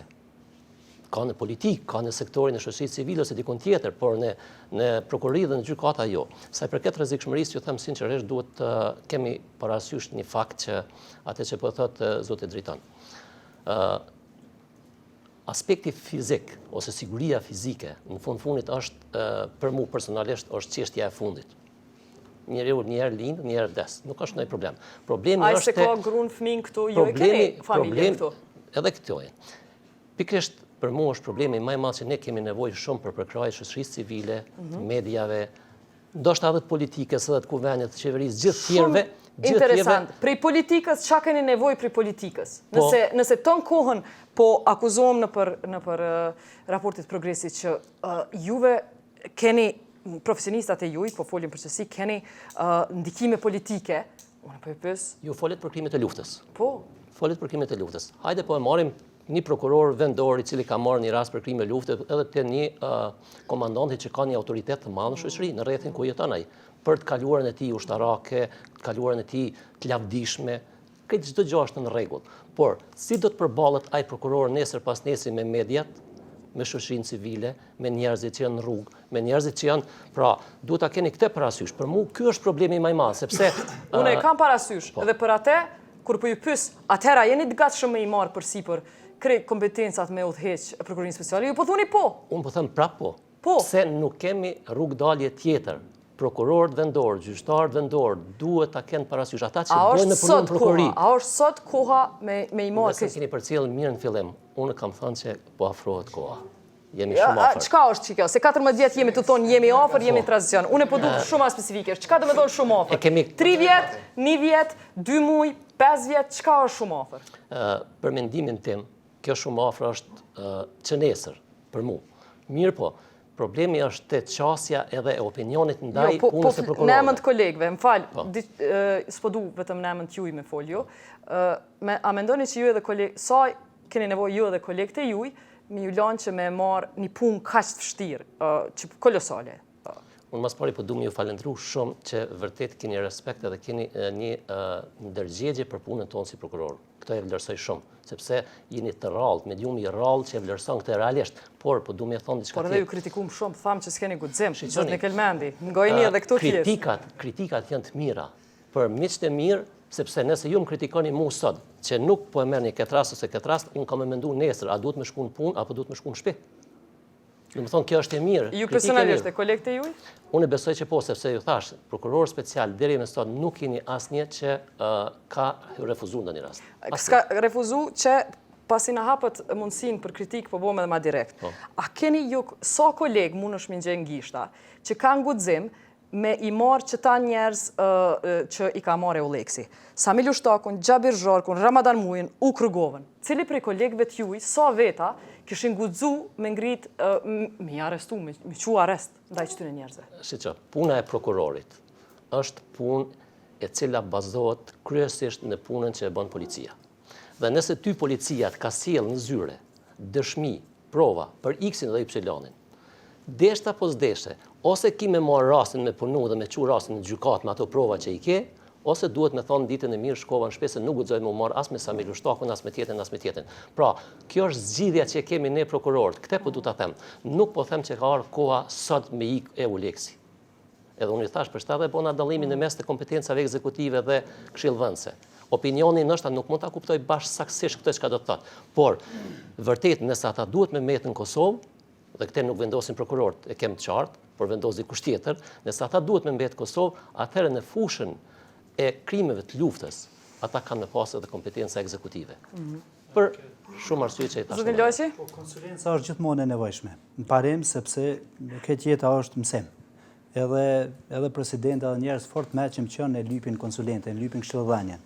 Po këtu ma shumë. Është në rregull, është po edhe vendimarrja sepse ka ligje dhe ka Zotin Lajqi, a muj me u përgjigj në që të pyetje pse që tash kemi punoj me një vend ku konteksti politik. Është me rëndësi, pse tash e keni bo këtë kërkesë për ndrimin e mandatit? Tash sepse në qershor 2014 përmendon afati 2 vjeçari tyne, edhe prandaj është koha bile momenti shumë i dur. Ata kanë kërkuar dhe me shtyllë për një 3 muaj ditë, domethënë absolutisht deri në qershor 2014 duhet me rumbullaksu mi bori shikimin strategjik edhe misioni me pas, mos të kuptohen këtu se nuk bëhet fjalë për largimin e prokurorëve dhe gjyqtarëve ndërkombëtar. Bëhet fjalë për futjen e tyre në ambrellën e gjyqtarëve dhe prokurorëve lokal. Në asnjë mënyrë mos të kuptohem se Ministria e Drejtësisë, Institucionet e Kosovës, Qeveria e Kosovës është kundër prezencës së Bashkimit Evropian në Kosovë. Përkundrazi neve kultura, sjellja e tyre edhe praktika gjyqësore nga vendet prej ka vini duhet shumë Kosovës. Unë e ndjej se sundimi i ligjit në Kosovë ka rritje. Ne mune me po gjithë, por supozojmë ma heret, kem pas telefonata SMS nga me të ndryshëm. Sot dukshëm janë rallu. Është një ngritje ka bëhe dhe mediat e kanë bëhe absolutisht po. Që SMS-at janë rallu në fushën e prokurorëve gjyqtarëve? Frikë, mos më përgjohet telefoni edhe... Frika o rritë. Nuk do me thonë që SMS-i. Po edhe frika, edhe ndërgjegja, edhe sundimi i ligjit, ose ligji shkon me frikë, pa edhe sanksioni, sanksioni ka dhe borin frikës. Tu ta o rritë. Po nështë si rezultat i rritjes së frikës, ndaj këtyre seneve, për që ato, po e lypni që Euleksi më kontrolon pak. Frikë edhe edukat. Dyja të shkojnë bashkarisht. Edhe ligjet e reja, edhe frika, edhe edukata. Mirë, dashtë me thonë diçka, urna? Jena në vit zgjedhor, duhet mu dëshmu që diçka ka dalë për dialogut me Serbinë.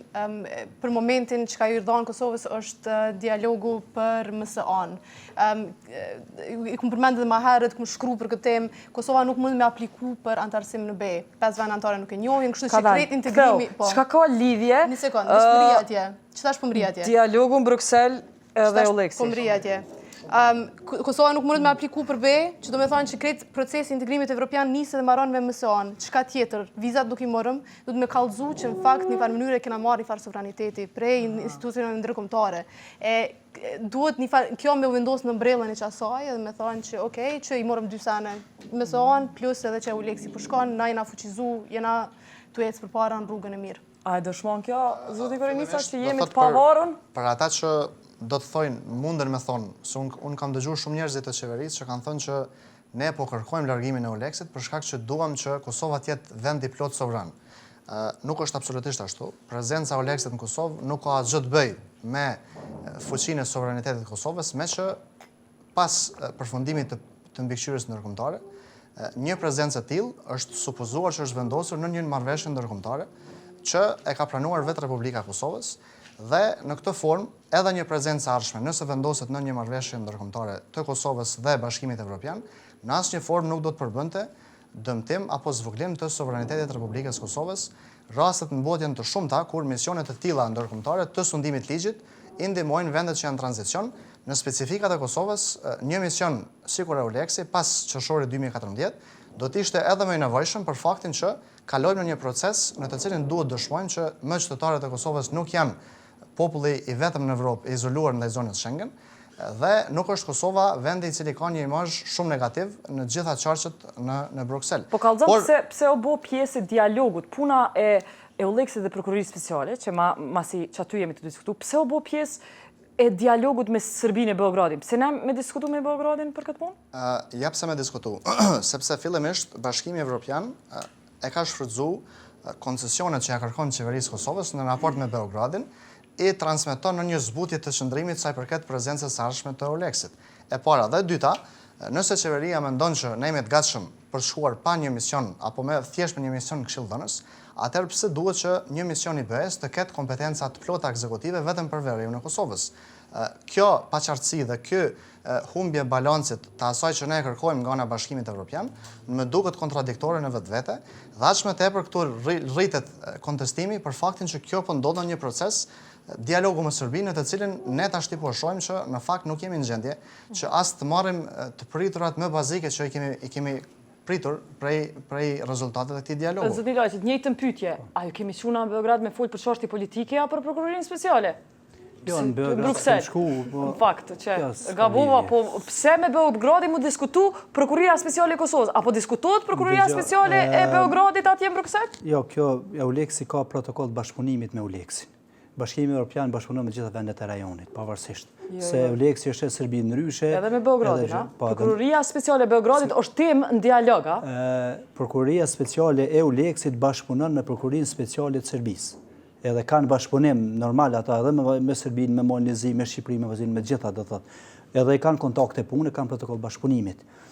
Dhe kjo që ka prezentuar qeveria e Kosovës nuk ka gjë të bëjë hiç me këtë. Do thotë është afati, është koha kur është dashur me bënë një shikim strategjik. Serbia nuk vjen ju përzi me diskutu çështjet për Prokurorisë Speciale tëne në Bruksel. Pse ne kemi hap këtë muhabet? Jo, unë nuk besoj për shkak se nuk është në agjendë. Tash është gjyqësia, janë do tema krejtësisht tjera, është integrimi, themelimi i gjykatave në veri, integrimi i gjyqtarëve, i stafit administrativ, prokurorëve, do thotë nuk është kjo temë dialogu. Pikërisht, e përmend diçka çysh nesërmen, nëse një Prokuroria Speciale e Kosovës u hiqet për një shqiptari, a do të pranohet me fol drejt me ekuivalentin e tij në Beograd, a do të folin drejta prap kështë shqiptari simbolikisht do tjetë, prapa Euleksi ka me na kry punën me bisedë me Beograd. Nëse zbatohet kjo dhe nëse ka një përfundim të mirë, atëherë Euleksi nuk do ta ketë rol çfarë ka sot.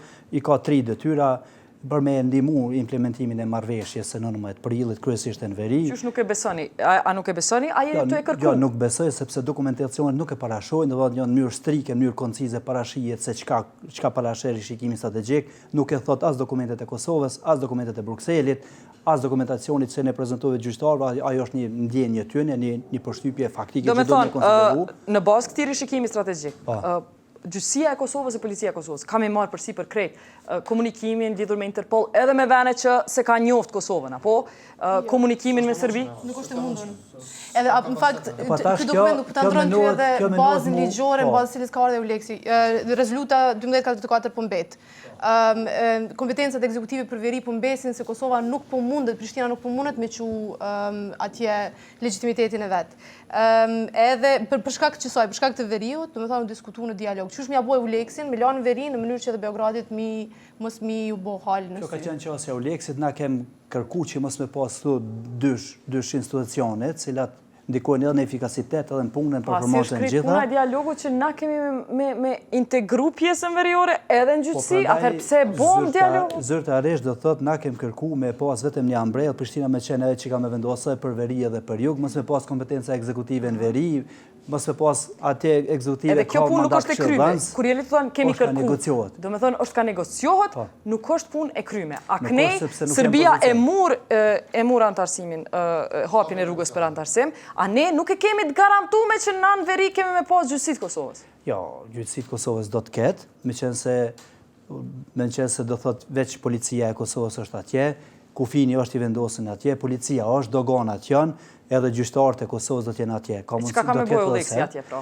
Euleksi, këta kanë kërku aty për shkak sepse për me implementu marrëveshjen ata edhe dojnë me pas rol ekzekutiv për shkak sepse ata menojnë se ka brishtësi të funksionimit të institucioneve atje për shkak se një kohë gjatë nuk ka pas institucione. Zënikashi, unë. Unë kisha kthy prap temën, po më duket që po dalëm jashtë Prishtinës me temën për veriun. Problemin e kem që hetimet në Prishtinë çka më bë me tu. Qysh me hetu njerëz për korrupsion në Prishtinë? Qysh rastet e cilat i ka hetu Prokuroria Speciale e Kosovës kanë me hetu prokuror vendor. Çka janë kallëzom teknikisht, çka janë hapat që nuk i ndërmarrin prokurorët lokali që ti ke pa hapat teknik që i ndërmerr një prokuror ndërkombëtar me ditë për qysh e kryen ata punën më mirë, pse kanë emrin rashteve, jo. Unë kam bisedat shumë edhe me hetues të policisë të Kosovës, edhe me organizata tjera që merren me luftën, sidomos kundër korrupsionit. Ajo që është të prokurorët ndërkombëtar e të pak prokuror vendor, përjashtimisht, është që prokurori ndërkombëtar i udhëheq hetimet. E mëson policin çka me bë. E mëson policin ja tregon rrugën qysh me e nxon krimin. E të na barikadohet prokurori vendor, edhe rën zyrë, edhe pret çka po i bën polici. Rreth vicioze, për rastet vështira, polici pret prokurorit. Për rastet vështira është rreth vicioze dhe ja lojnë fajin njëri tjetrit. Ti s'po ma bën rastin, unë s'po të them me pru, edhe metet në rrugë. Domethënë, as nuk është në prokurori, as nuk është në polici. Euleksi, prokurori ndërkombëtar i thot çe ku i ki urdhnesën, shka arresto këto, përgjigjo këto, krye këtë punë, krye dha atë punë, ja tregon përvojën e vet, edhe mrin deri te rezultati. Absolutisht. Kjo nuk ndodh të shumica e prokurorëve vendor. Kronisja, para se më dhon fjalën, ka dalë. A është e vërtetë? Unë mendoj që Krishniku e ka një eksperiencë shumë të mirë këtu dhe po flet me kompetencë të plot, për shkak se jo të gjithë prokurorët janë aktiv. Duhet me qenë shumë më tepër aktiv. Unë po flas për kolegët e mi që janë prokurori speciale, ndoshta na kemi punën pak më specifike se sa prokurorët e prokurorive themelore, nuk kemi ndoshta me numër as të madh lëndë siç janë ata në prokurori themelore, por ne vazhdimisht kemi një interaktivitet në rastet e hetimeve, por pajtona plotësisht me ju se vërtet prokurori duhet të udhëheq rastin, pajtona me ju që prokurori duhet vazhdimisht të jap autorizime të caktuara për veprime të caktuara, të kërkoj veprime të caktuara, edhe kur besa në momente të caktuara kur policia heziton, nganjëherë edhe me pru dëshmi ose me plotësu dëshmi ose diçka, miu na e gati, miu shkru vazhdimisht me thon, këtë se keni pru, ju lutem, kjo ka dalë për këtij raporti, mas janë edhe këtë informat, besa edhe të shohim edhe përjarën e pasurisë, sepse ajo është shumë problematike në Kosovë. Domethënë pajtohem plotësisht me juve që prokuror duhet ta kenë këtë rol aktiv, jo vetëm të presin aty në zyrë se çka ju bën policia. A mundi veç edhe më tregu, a menoni ju që Prokuroria Speciale duhet me qenë temë bisedimeve mes Kosovës e Serbisë në Bruksel? Shqip që kjo çështje politike nuk është e imja si prokuror të flas, por unë pajtohem. Është fati juaj, ata po folin atje për ju. E di për fat flasin, po unë mendoj që Prokuroria Speciale nëse është temë e bisedimeve në Bruksel, atëherë është për shkak të veriut. Por thjesht kjo është çështje politike që unë nuk dua. Kur e kanë diskutuar, s'kan thonë veç për veriut, por kanë që të Prishtinë ndroje shefa, ndroje. Në hesab të Beogradit janë kry do punë. Thjesht, unë mendoj që Beogradi nuk ka që ka të fletë për institucionet të Kosovës që oshin vendore apo ndërkombëtare. Mirë, por nëse kjo lidhet me veriun dhe ka ndonjë arsye të caktuar që lidhet me veriun, atëherë unë nuk mund të flas, nuk e di arsyen. Zotni Kornisa, unë. Vetëm dua të them pse mungojnë disa nga parakushtet bazike që gjyqtarët dhe prokurorët e Kosovës të jenë në gjendje ta kryejnë detyrën e tyre siç duhet. E para, shikojeni çështjen e rrogave. Nga një studim që ne kemi bërë, shumica e antarëve të bordeve të ndërmarrjeve publike dhe të agjensive të pavarura kanë rroga më të larta se sa gjyqtarët e Gjykatës Supreme dhe se sa prokurorët special. Imagjinojeni, ne kërkojmë një prokurori special që të hetojë një shpërlarje parash 20 milionë euro, dhe ai ka rrogë më pak se sa një antar e një bordë ndërmarrje publike. Nuk e di saktësisht, por është çështje e studimit që mund ta sjell. Pyetje e mirë, unë kom hulum tu para se më ardh se kjo është njëri prej parakushteve. 2000 euro është rroga e një prokurori special. Nuk është, po du me mos më u pajtu me ty, nuk është rrogë keqe. Shkojnë deri në 3500 euro rrogat e antarëve të bordeve të ndërmarrjeve publike. E dyta, e vërtet që ajo qenë ka shumë, po nuk ka rrogë keqe 2000 euro. Jo, Jeta, ideja është që ne duhet ta kemi prioritet shëndimin e ligjit. Prandaj nuk është 2000 euro, s'po duhet ta gjykoj rrogën si të tillë, por mendoj që fillimisht mekanizmi i stimulimit financiar për prokurorët vendas mungon dhe ata vazhdojnë të paguhen sikur të jenë edhe në gjyqtarën në përgjithësi po them, vazhdojnë të paguhen sikur të jenë thjesht shërbyes të lartë civil. Pavarësisht që kanë rrogë pak më shumë më të madhe, por përgjithësia e tyre e tejkalon shumë fish stimulimin financiar që ata kanë. E dyta, nuk kanë garancion që nëse atyre sot ju përfundon mandati, që të kenë një pension shtesë, çfarë është standard evropian, që ata të mund të jetojnë me një pension për faktin që të mos ndihen të rrezikuar pas momentit që përfundoi mandatin, që do të mund që të sulmohen nga njerëzit që i kanë ndjekur penalisht. E treta, nuk kanë apo kanë shumë pak siguri fizike dhe në shumë raste ndihen të sulmuar fizikisht. Shikojeni çfarë strategjie është ka ndjekur politika në Kosovë në këto 14 vitet e fundit, konstant ka tentuar që të rbarën për korrupsionin dhe krimin organizuar ta bartë tek gjyqësori dhe prokuroria. Duke thënë që janë ata që merren me këtë punë, ne s'kemi kurfar faj. Në fakt, bartës aktiv të korrupsionit dhe të krimit organizuar mund të jenë vetëm zyrtarët që kanë kompetenca ekzekutive, s'mund të jenë prokurorët dhe gjyqtarët. Prokuroria dhe gjyqësori mund të jenë bartës pasiv, kuptimin që nuk reagojnë ndaj një vepre penale që ata shohin që zhvillohet. Por strategjikisht, do thotë, koncepti i politikës së deri më sotme është ta bëj prokurorinë dhe gjyqësorin sa më të pafuqishëm ndaj tyre dhe në fakt të bartën e përgjithësisë ta bartë mbi ta dhe në këtë mënyrë ta shkatrojnë tërësi sistemin. Domethënë,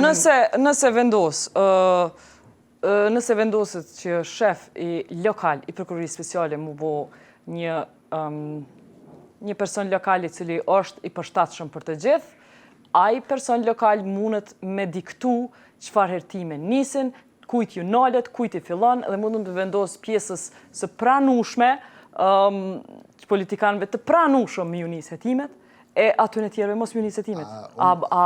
Kom gabim nëse e shohim kështu? Sa i përket shefit të prokurorisë speciale, natyrisht që mund vendos se kush mund ta marrë një rast dhe kush jo. Por jo nëse një prokuror e marrë një rast, nuk mund ta dirigjoj në kuptimin se si do ta drejtojë ai prokuror rastin, me që garantohet standardi i pavarësisë nëse vetë se është marrë një rast nga një prokurori caktuar. Mirë, po mundet me vendos cili prokuror, cilin land me e marrë. A mundet me vendos? Absolutisht. Dhe këto është problemi që nëse edhe mundet me vendos me unal hetimi, shefi mundet me vendos me unal hetimi. Nëse shefi i prokurorisë speciale ka mundësinë që të vendos që një rast shumë të rëndësishëm të mos ja jap një prokurori ndërkombëtar, në fakt këtu dhe t'ja jap një prokurori që është i shitur, ta them në thojza, në fakt këtu pastaj dështon krejt koncepti i prezencës së misionit sundimit ligjit të BE-s, sepse s'ka se çfarë të bëjë një mision i tillë dhe nuk ka mekanizëm që praktikisht ta bëjë që një rast i tillë të gjykohet në fakt sipas standardeve që duhet gjykuar. Zoti Koshi? Sa dosh mi përmend, domethënë kompetencat e kryeprokurorit janë bukur të qarta, edhe ndikimi në hetim nuk është i vogël. Kryeprokurori mundet në çdo rast ose prokuroria e shtetit me vendos me ja marrë një land prokurorit rastit. Edhe problemi tjetër që ndron që me rregullat momentale që i ka prokuroria, një qytetar i cili shkon mu anku, i cili don mu taku me një prokuror, fillimisht drejtohet te kryeprokurori. Nëse sot me rregullativën e re, nëse një qytetar ka mu paraqit para prokurorisë speciale të Uleksit, e cila deri tash ka qenë mas qershorit po thuhet që ka me u bë prokurorisë speciale e Kosovës pa Uleks, nëse paraqitet para derës prokurorit edhe thot po du mu taku me një prokuror të Uleksit, ai fillimisht detyrimisht ka mu taku me një prokuror vendor, e që është në këtë rast kryeprokurori. Vetëm u siguru Takimin me to ka me pas të pari. Tash, a ja dan prokurorit e Uleksit me jetu Londë, apo ja dan prokurorit vendor, kjo merret me u diskutu. Vetëm u siguru, nështë unë jam e pa informume, edhe nuk di, mirë po, edhe vetëm për speciale po flasim, po du edhe për prokurorin themelore. A ka raste serioze që janë ngrit në përvojën tënde prej prokurorëve lokal në rastin e korupcionit, që tu ku po na dhenë mas shumëti, ku po kritikohë mas shumëti, rasti që i ke pa në përvojën tëne, që ka nisë, janë kry, kanë përfundu, edhe të ka impresionu na i prokuror lokal i prokurorisë themelore që me të vërtetë o marë profesionalisht me këtë punë. Parimisht veç nëse i kanë bo fshehur. Se publiku shumë pak që ka bojnë prokuror vendor. Shumë pak ka po, nëse ata kanë bo diçka. Edhe ju që mirëni, ju qoni pytje edhe mirëni për çdo javë, keni obligim me fol me prokuror. Po, e vërtetë është na e kemi obligim me fol me tjera. Mirë po, këta prokuror, po e thonë për shumë takimeve që kom pas me prokuror, lutën me ja marrë lanë të prokurorët e Uleksit. Lutën, po e thonë shumë sinqerisht. Lutën, këtë lanë që e kam shtu, inshallah e merre Uleksi. Unë nuk di që po ja marrën kompetencat. I marrim edhe na kemi kërkesa, po them kërkesa.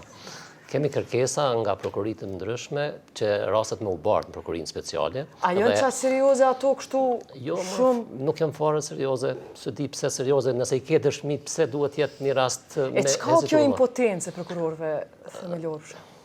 Nuk e di, unë mendoj që njeriu duhet vendos fort mirë para se të vendos me u bë prokuror. Edhe a bën me punën bre çashtu që ata me shu punën, as s'ekziston kështu ky sistem që i ja mundson aty në mu pensionu herët me marr naj lavdat, gradë dhe me najt shpe. Unë nuk po du me fol me emra, sepse nuk është emisioni këtu për me etiketu askën, por unë po i thëmë folin për një kulturë të tillë. Po i thëmë që ka fillu diçka e tillë në Kosovë. Ka raste në Kosovë kur njerëzit kanë thonë nuk jam për këtu, du me shku dikun tjetër. Edhe unë mendoj që është mirë që edhe tjerë të i marrin si shembull këto dhe të thonë, shqo, unë jam për këtë punë, por nuk jam për këtë punë. Po për që keni mbet pa prokuror, se sa i ke 7 ju mungojnë juve në prokurorinë speciale, apo për vendos? A keni plotësuar disa? Se nëse këtë vendosin, do me tharë me shku që saj rrugë, këmi të thamë të drejten shumë mirë që e qelet këtë temë. Ne kemi shpallë konkurs për shembull vitin e kaluar për 5 prokurorë. Merrni me mend, kemi pas prokuror me zgjedhje se s'na kanë aplikuar njerëzit. A fakulteti juridik me 400 studentë apo diplomojnë për çdo ditë? A kuptoni, nuk kanë aplikuar njerëzit me marrën prokurori speciale. Edhe pastaj është dashur thjesht me shku me bisedu me prokuror që kemi menduar se vërtet e kanë një punë më të mirë. Kemi biseduar me prokurorinë themelore të Prishtinës, për shkak se është vendi ku më shumë të krimi organizuar, se këtu njëjtë kanë pas përvojë njëjtë. Edhe për prokurorive tjera kemi marrë prokuror. Zotni Lajçi, pse po lypim pra tonë me i marr punë dorë kur s'po mujmë i mush të opozita? Pse? Po tash, kjo është pak edhe defekt kulturor, se prokurori nuk e ka një emën të mirë, se ne kemi trashëguar nga kaluara. Cilë keni mu jo elitat politike mi abo emrin e zi. Ja, për nga definicioni, edhe kalumja koncesiosohet, mirë po, ne duhet të ndihmojmë edhe mediat, edhe shoqëria civile. Atëherë kanë qenë të Serbisë, tash janë prokuror të Republikës Kosovës. Duhet të opinionit publik. Zoti Lajçi, Ministria e Drejtësisë don më një prokuror. Nëse don më një gjyqtarëve, ndihmojeni. I keni mundësitë. Qysh? Që shumë vjet Këshilli Gjyqësor, lypi qeverisë të Kosovës, kanë një këshilltar ligjor mi apo gjyqtar. Këto nuk e keni bë. Këshilltari ligjor s'është vendimar. Nuk ka. Gjyqtari jonë nuk ka këshilltar ligjor. Nuk e ka një prokurori, na kem të vojë për vendimarrjen. Që shumë vjet, ndihmoni si ministri, ndihmoni si fjala është për bashkëpunëtor profesional, po lypin resurse për me i bë hetimet. Ata kanë se s'ja u keni mundsu këto resurse. Ata kanë linjën e veçantë buxhetore. Ata ka linjën e veçantë buxhetore kanë. Ato që thatë, se për këtë pagave... Kanë pak pare për bashkëpunëtor profesional. Pse po jepni ministrisë, për shembull, gjyqësia ka ma pak pare si Ministria e Kulturës? Thjesht, që, kur ta këqysh? Ja, ka. Në aspektin financiar, prokurorët dhe gjyqtarët, pagat i kanë ekuivalent me ministrat. Kjo temë ka përfundu, edhe gjithë e din. Shofera s'kan, pension s'kan, sigurim s'kan. Si gjithë tjerë, si gjithë qytetarët e Kosovës. Të folë publikisht. Këshilli gjyqësori ka resu Ministrisë Financave se disa vite kërkesë për me pas këshilltar ligjor secili gjykat. Bashkëpunëtor profesional, të jemi qartë. Edhe kjo kërkesë nuk po miratohet. Dhe që kjo është me rëndësishme, po diçka tjetër, prokurorët dhe gjyqtarët, ne duhet të ndihmojmë shoqëria. Me ju thonë popullit se Jo, shqipëria, ministria dhe ministria? Edhe ministria, natyrisht edhe qeveria. Mi ju thonë se këta bojnë punë patriotike, sepse A ka do prokurori... naj deklarat e ndonjë politikani shumë të fortë që ka thonë këta bojnë punë profesionale, grahini, bravo, edhe me ingrit. Kur t'i shkrujmë letrat për Bruxelles, ka raporte shumë të mira, O raporte me pikë kafe, vizita po. Ai si mas detyrë zyrtare është ato këshit prokurorit Kosovës. Merr pjesë rregullit gjitha mbledhet aty, është pjesa e saj, formon aty. Natyrisht se mjafton. Unë prandaj edhe sot po them, t'ju ndihmoj këtyne. Këta janë të bëjnë punë patriotike, edhe informatorët, edhe dëshmitarët. O jo, profesionale. Sepse nuk ka problemi te paga, se këta paga i kanë rregull. Mirë po. A janë të bëj profesionale? Se patriotike mund me bo, të nejtë të shpia, të mos i marë rastet. Dikush mundet me komentu që qa jo patriotike. Nuk po i nëzojnë, do shqiptarë që po krynë punë të këqia, shumë patriote. Nuk guxoj se mundet me më thonë ti po ndryshim politikisht. Prokuria e ka trupat cilat merren me vlerësimin e performancës së prokurorëve. Këshilli Gjyqësor i Kosovës e ka trupën, komisionin cili merret me vlerësimin e performancës së gjyqtarëve. Tash pyetja shtot edhe Euleksi edhe raporti progresit ka para pa fuqizimi i rolit të komisionit disiplinor brenda Këshillit prokural edhe Këshillit gjyqësor. Do thotë na smunden për shkak sepse këta do të mi pas ata trupat e tyre për çate për fund Secilit po i kërkoj më kallëzu çka duhet me bë për me u kriju kushtet që në 3 vjet kushtet që prokurorët ton në fund të gjithë ne në tavolinë me qenë të kënaqur me idenë që një prokuror lokal mundet me e kry punën që sot e kryjnë prokurorët e gjyqtarët e huaj. I përmenet, ja nisi këtë diskutim zotni Korenisa, pensionin, sigurimin, ju zotni Gashi thatë me ju dhonë bashkëpunëtor profesional, për juve po më intereson mas pari zotni Kelmendi, çka keni nevojë për me kry punën mirë? Për sistemin gjyqësor mendoj që është urgjente krijimi i gjykatës speciale. S'ka asnjë vend stadione që mirret me çka? Që merret me krimet që i njeh prokuroria speciale, sepse s'keni asnjë vend tjetër ku keni një prokurori speciale që merret me krime speciale dhe që nuk keni gjykatë ekuivalente që merret me këto krime. E pse ju limiton juve kjo mungesa e gjykatës speciale? Janë shumë arsye teknike, nuk du më marr kohë keni emisionin e juaj këto që nuk, për shembull, unë sot vi për një gjykimi në Gjakov.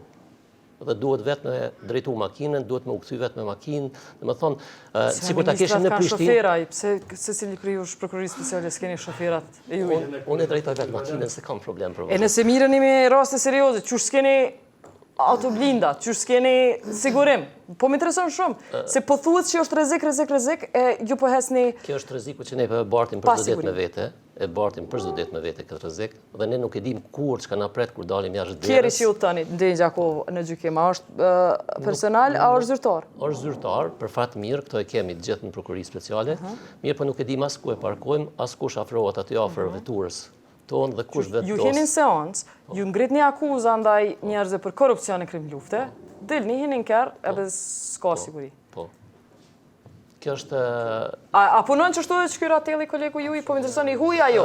Shiqo, në disa raste ka punu edhe zoti Ratelli ashtu, po në raste caktume kur ka rrezikshmëria, ajo vlerësohet pak a shumë prej policisë, nuk vlerësohet prej individit, por vlerësohet prej njësive speciale të policisë që merren me vlerësimin e rrezikshmërisë. Dhe ka raste këtu dhe prokurorë vendor që janë me të siguru, mirë po thëmë siguria kish me dasht shumë ma tepër me u përmirësu në krahasim ato që është sot.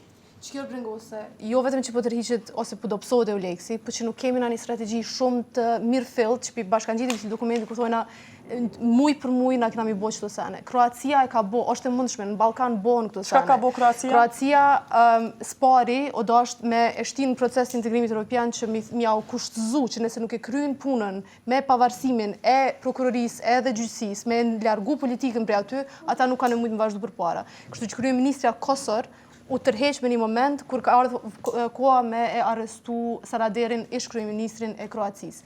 Kanë investu, ata e kanë buxhetin për drejtësi 350-400 milion euro në vit. Edhe këto pare hynë në ata e kanë një farmaqënerie që krijon legjislacion që për çdo ditë ma mirë e definojnë rolin e krejt këtyre institucioneve edhe ndajnë politikën prej saj. këtë bohën, mirë po vynë me këti Shumë po më dokumenti intereson, a është arrestu Sanaderi në kohën ku e njëjta qeveri ka qenë, për njëjtës parti është të hetë qeveria, jo prej opozitës? Kosori ka qenë zavendësi e ti për një vjetë, në momentin që ai ka dhënë ndërheqje. Gjatë kohës që ka qenë kryeministër, është arrestu? Pikrisht. Jo, ai ka dhënë ndërheqje edhe është arrestu më herë mas asaj. Edhe zëvendësi ti është bo pastaj kryeministër, a? O dashtë, njëta parti ka marrë pozicionin në të kryeministrisë. Edhe shumë po më intereson nëse dini, po s'do me thonë që dini, a ka pas reperkusione për prokuror kroat që është marrë, që ka guxu me marrë Ata më kanë Sanaderin? vazhdimisht ju një të rrezikum, po kanë pas, kanë mbrojtje, kanë garda, është një sistemi tonë që është aty për mbrojtjen e tyne. Plus kur vjen mesazhi prej politikës që prokuror duhet me kry punën e vetë, se na kena punë tjera, njerëz që kanë kry krime duhet mu hek që me mujt me ecë për para drejt bëjes, atëherë situata qetësohet. Kur çaj mesazh për politikës nuk është aty, atë rrezik më gjithmonë ka me mbet. Përveç bashkëpunëtori profesional, Zënikashi, çka tjetër duhet me bo për me i ofru mundësi me kry punën mirë që duhet? Ajo që ka unë për shopi këti debati që në fillim e nesëm që qenë kemi gati për me hjeke u leksin, edhe shkresat e Ministrisë Drejtësisë po na dalin që na jena gati, kemi rri standardet, e pe këti debati e pam që si jem të gatshëm, vetë prokurori na tha që jo bashkëkrejt rastet mujna mi marë, jo bashkëkrejt rastet mujna mi jetu, Ministria Drejtësisë në fillim na tha që i kem rri. Veç për ilustrim, unë sot po vi pe prokurisë themelore të Ferizajt, edhe kesh atje Departament Krimeve të Randa. Për krejt Ferizajt janë veç 2 prokuror.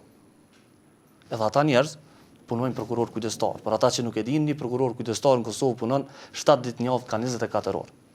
Merrni me mend, ta 2 prokuror të Ferizajt janë përgjegjës me jetu këtë krimet e randa që ndodhin në Ferizaj, plus me kujdestaru çdo javë, një javë vaj, një javë. Me dal konkursi, veç për të, me dal konkursi për prokuror të rim Ferizaj, me qenë paret, me na siguruzit në lojë që qeveria i pas ka paret mi shtu, a dalin hala prokuror që kandidojnë për qatë konkurs? Unë e besoj që kandidojnë.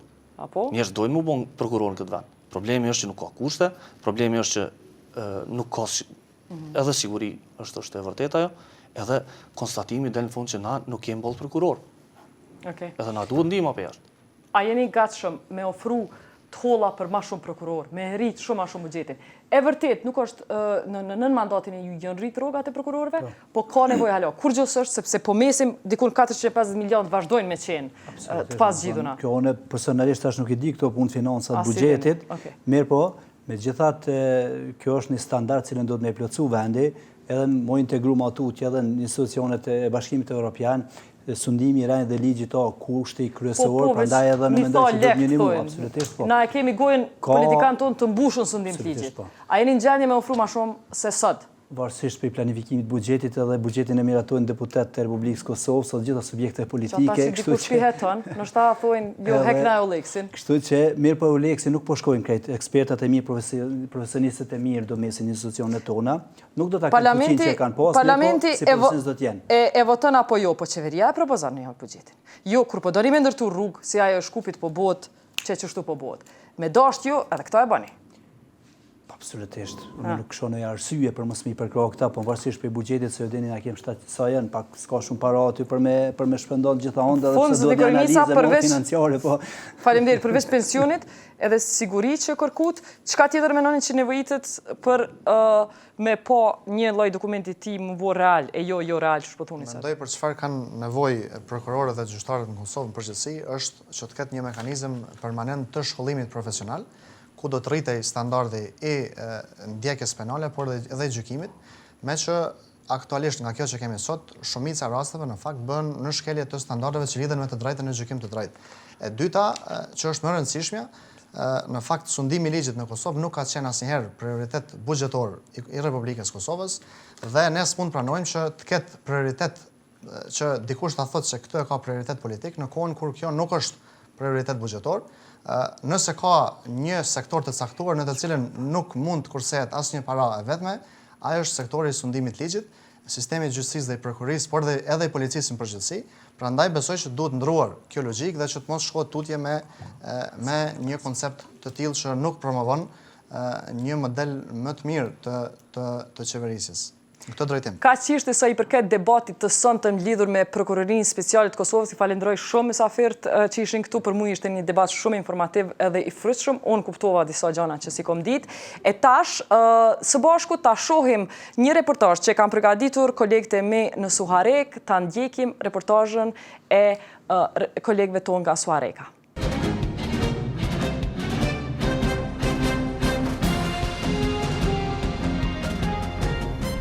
Shfrytëzuesi i bufes komunale në Suharek për arsye shëndetësore dhe në mënyrë vullnetare, më 23 dhjetor 2013 ka shkëputur kontratën me komunën e Suharekës me arsyetimin se nuk ishte mundësi t'i përmbushte obligimet që rrjedhin nga kontrata dhe shërbimet që duhej t'i kryente ndaj stafit të komunës.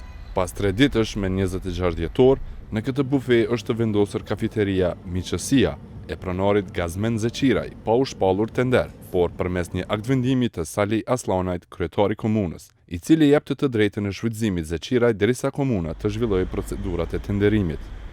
Pas 2 jave, komuna shpall tender për këtë bufe dhe me 14 janar 2014, zyra e prokurimit shpall një njoftim për kontratë për shërbimet e bufes për stafin e komunës, ku fitues shpallet kafiteria Miqësia me pronar Gazmen Zeqiraj. Në këtë tender kishin marrë pjesë 3 ofertues, ndërsa Gazmen Zeqiraj ka dalur si më i liri. Opozita në Suharek e sheh me dyshim vendosjen e kafeterisë Miqësia në bufen komunale, ndër të tjera për arsyen se pronari kësaj kafeterie vjen nga njëjti fshat për nga vjen edhe kryetari Sali Aslanaj. Leonard Shala nga Lëvizja Vetëvendosje tha se kryetari Sali Aslanaj ka filluar punën me shkelja ligjore. Është dashur të respektohet ligji i prokurimit, të shpallet tenderi dhe më pastaj të dihet edhe fituesi i atij tenderi. Aktvendimi nuk është i bazuar në ligjin për veçverisjen lokale. Gjithashtu statuti i komunës së Therandës rrjedh nga ky ligj. Aty e keni nenin 13 dhe nenin 14 ku thuhet që kryetari i ushtron kompetenca tjera. I ushtron kompetenca tjera, por nuk mundet me dhon asetin e komunës kryetari me një direktiv. Aq më keq është dhënë një bashkëfshatari të vet. Edhe Nadire Hoxha nga AAK-ja tha për gazetën Jeta në Kosovë se dhënia e bufes në shfrytëzim pa i respektuar procedurat e prokurimit ka të bëjë me një vendim të kundërlidhshëm të kryetarit Aslanaj, pasi ligji i prokurimit nuk parasheh dhënien e bufes me një vendim të përkohshëm, por kryetari i komunës së Suharekës Sali Aslanaj nuk mendon se veprimi i tij është i kundërlidhshëm. Pse bashkë prej gjenotit o zgjidh kjo kafiteri me aktvendim të përkohshëm? Gjithmonë argëtimi pse bashkë prej gjenotit, sa kryetari është i gjenotit, po unë mendoj që është zgjedhur me procedurë ligjore, se ne kemi procedurat të zyra prokurimit të komunës dhe çdo qytetar i komunës ka drejtë për edhe i gjenotit. Kryetar, me një aktvendim të përkohshëm e keni vendosur këtë kafiteri këtu. Ky është opozita që akuzon për këtë rastin e parë. Po mendoj që realisht në situata të tilla nuk mundesh me prit tash të kryej procedurat në pim kafe më vonë. Mendoj që kemi pas nevojë për shërbime të bifes komunale dhe në këtë aspekt absolutisht asgjë s'ka keq. Tash prokurimi e ka zgjedhur fitues po këtë kafiteri. Unë mendoj që ka zgjedhur për shkak të dokumentacionit dhe ofertës të mirë që ka ofruar komunës, dhe kjo ka qenë arsyeja, dhe mendoj që vlerësimi më të mirë kanë dhënë pikërisht punëtorët e komunës dhe mysafirët tjerë të cilët kanë një mendim tepër pozitiv për këtë kompani e cila kanë shërbime.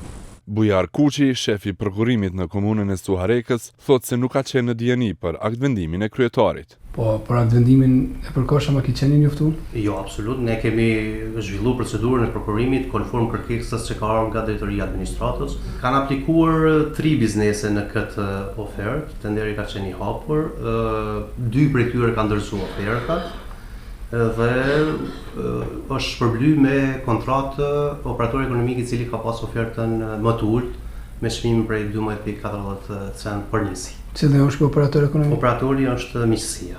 Safet Hoxha nga Komisioni Rregullativ i Prokurimit Publik i tha gazetës Jeta në Kosovë se kryetari i komunës nuk mundet që me vendime administrative të japë bufe në shfrytëzim. Sipas tij, në këtë rast ka anashkalim të ligjit të prokurimit. Ndërsa ai që ka përfituar më së shumti në këtë rast është Gazmen Zeqiraj, pronari kafeterisë Miqësia dhe shfrytëzues i bufesë së komunës. Po ai parametri që kanë, ai ka pas normal kontratë ka pas 5-6 muaj me Saadione, po ka lëshuar përpara, dhe më ka dhënë me një vendim përkohshëm domon derisa të shpallet nderi, të hapet nderi, edhe kum startu domon për një një javë apo 2 javë, do të çfarë rastësisht. Aja kanë thonë vetëm se një gjinocit vinin nga fshati I njëjtë me kryetarin e komunës? Jo. 2 gjinocit kemi pas, 2 kryetarë, njëri ka pasur fituar ashtu. Kush ju ka thirrë juve më marr këtu? Po jo, unë u kanë lëshuar ajo, domethënë, u kanë mbyllur këtu, do ku bë ofertë, domethënë që ja muj me sartua, se derisa tapet nderi. Jo, kom punu një javë apo 10 ditë kanë çështu me vendim, derisa hap të nderi. Kur hap të nderi, kom apliku. Sipas kontratës, kafeteria Miqësia nuk do të paguaj shpenzimet për rrymë e për ujë, pasi bufeja është brenda objektit të komunës dhe këto shërbime paguhen nga komuna.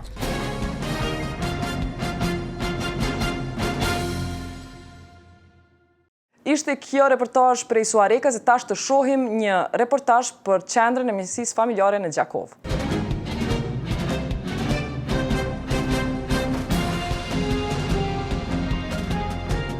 Qendra mjekësisë familjare në qytetin e Gjakovës nuk është në funksion për më shumë se 1 muaj.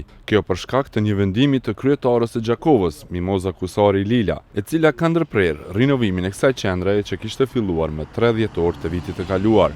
Përveç kësaj, mos funksionimit të kësaj qendre I ka kontribuar edhe një avari në kablot e energjisë elektrike, pas së cilës I tërë instalimi energjetik në këtë qendër është shkatruar.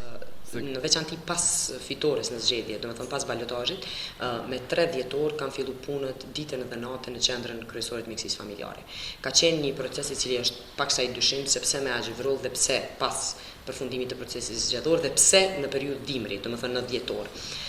Pas marrjes dhe pas pranimit dorëzimit zyrtar dhe pas dhënies së betimit, unë kam kërku nga Drejtoria e Zhvillimit Ekonomik, e cila është përgjegjëse për projektin e qendrës kryesore të mjekësisë familjare. Aty jam informuar se nuk ka projekt, se nuk ka këshill mbikëqyrës dhe nuk e din se kush dhe në çfarë forme është bërë inicimi I këtij projekti dhe punimeve. Atëherë kam kërkuar ndalimin e punimeve deri në një rishikim dhe një marrje detaje të një raporti të komisionit për ato punime. Tash kam krijuar një komision I cili do të bëjë verifikimin edhe të projektit, edhe të shkallës së punimeve. Ka ndodhur një avari që përmenda që ka rrezikuar djegjen e gjithë qendrës. Për ato do të kërkojmë ekspertizë ligjore, se si ka ardhur, ajo çfarë kjo kompani ka bë dhe shkelje ligjore, për cilën do të ngrisë edhe padi penale, dhe ka rrezu një mur të trashëgimisë kulturore që ka ekzistuar në hymjen që ata kanë dashur ta hapin një hymje të re të qendrës. Nuk e di, duhet pyetur ata që kanë bërë, po them prap, është vështirë kur s'ka projekt dhe arsyeshmëri të projektit. Për aty është rrezu muri I kullës së kryezive, domethënë mur që ka qenë nën mbrojtje të Institutit të Mbrojtjes Monumenteve. Se ky mur I rrëzuar ka qenë nën mbrojtjen e Institutit të Monumenteve Historike, e ka konfirmuar edhe Osman Gojani, drejtori I këtij instituti për rajonin e Gjakovës. Sipas Gojanit, lidhur me ato punime nuk është pyetur fare instituti.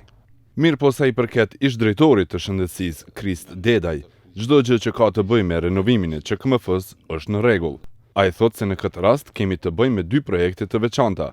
I pari, renovimi I QKMF-s, që I është dhënë firmës Korbeni, e cila ka kontratë 1 vjeçare me komunën për renovimin e objekteve komunale, dhe projekti I dytë është adoptimi, ventilimi dhe klimatizimi I qendrës emergjente, që nënkupton shndërrimin e ish lokaleve të Institutit të Shëndetit Publik në qendër emergjente. Dhe për vitin 2013 ka qenë planifikuar në fund renovimi I qendrës kryesore të mjekësisë familjare, që për rrethona objektive, gjithsesi buxhetore, është vënë fillimi I punimeve në këtë objekt dhe ndrimi I qeverisë se kanë zonë këtë objekt në renovim sipër.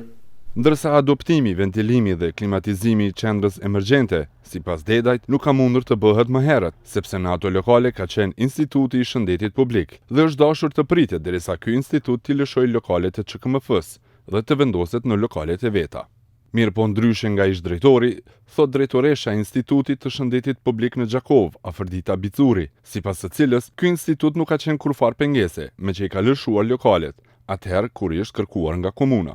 Sipas ish drejtorit Deda, kryetaria e re e komunës së Gjakovës ka ndërprer punimet në mënyrë arbitrare. Të gjitha punimet sipas Dedajt kanë qenë të lishme, ku është hapur tenderi, dhe këtë e ka fituar kompania që ka ofruar çmimin më të lirë. Në këtë rast, kompania lindi me çmim prej 79.000 eurosh. Kontrata me këtë kompani sipas Dedajt është nënshkruar më 20 nëntor 2013 dhe kjo kompani ka pasur afat prej 50 ditësh pune të kryej punimet e ngarkuara sipas planit dinamik. Sipas ish-drejtorit të shëndetësisë, kjo kompani ka pasur për detyrë të bëjë adaptimin e qendrës së emergjencës, e cila është pjesë integrale e QKMF-s, komplet duke filluar nga adaptimi i mureve, lyrja, ndërrimi i dyerve, dritareve, instalimi i ngrohjes, energjisë e tjera. Sipas Dedajt, kompania Lindi ka qenë diku në gjysmë të punimeve. Duke folur për derën e re të qendrës emergjente, për shkak të së cilës ishte shembur edhe muri i vjetër, Dedaj tha se kjo derë është hapur si dalje emergjente, pasi që sipas tij, çdo objekt duhet të ketë daljen emergjente, ndërsa për murin e shembur, thotë se nuk ka qenë në dijeni se ky mur ka qenë në mbrojtje të trashëgimisë kulturore. Absolutisht, gjatë kryerjes së punimeve gjatë vitit 2013 nuk është rënuar asnjë mur. E vërteta është se një pjesë e parkingut të QKMF-s është bërë diku para 2-3 viteve. Dhe ne nuk kemi pas asnjë reagim nga askush për atë mur që po mendohet që ka qenë në mbrojtjen e monumenteve kulturore. Arbër Kadria, pronari kompanisë Lindi, i tha gazetës Jeta në Kosovë se kishin fituar tenderin sipas të gjitha procedurave të parapara, ndërsa kur ishin njoftuar për anulimin e kontratës, nuk ishin të interesuar se pse ka ndodhur kjo, dhe as që do të interesohem, tha ai përmes telefonit. Përveç kompanisë Lindi, në të njëjtën kohë në objektin e QKMF-s, ka qenë duke punuar edhe kompania Korbeni. Kris Dedaj tha se kjo kompani është urdhëruar të bëjë renovimet në pjesën tjetër të QKMF-s më 7 nëntor 2013 dhe ka pasur afat për përfundimin e këtyre punimeve deri më 27 dhjetor 2013. Ndue Komani, pronari kompanisë Korbeni, e cila ka kontratë 1 vjeçare me komunën, e thot se kompania e tij ka qenë ngarkuar me renovimin e qendrës së vaksinimit, laboratorit, zyrave të mjekve, duke filluar nga instalimi i rrymës, vendosja dyerve dhe dritareve, adaptimi i mureve, shtrurja e qeramikave e tjera. Ai thot se nuk e di pretekstin e ndaljes së punimeve, por thot se sigur të mos ndërprehershin për 2-3 ditë, do të kishin përfunduar renovimin.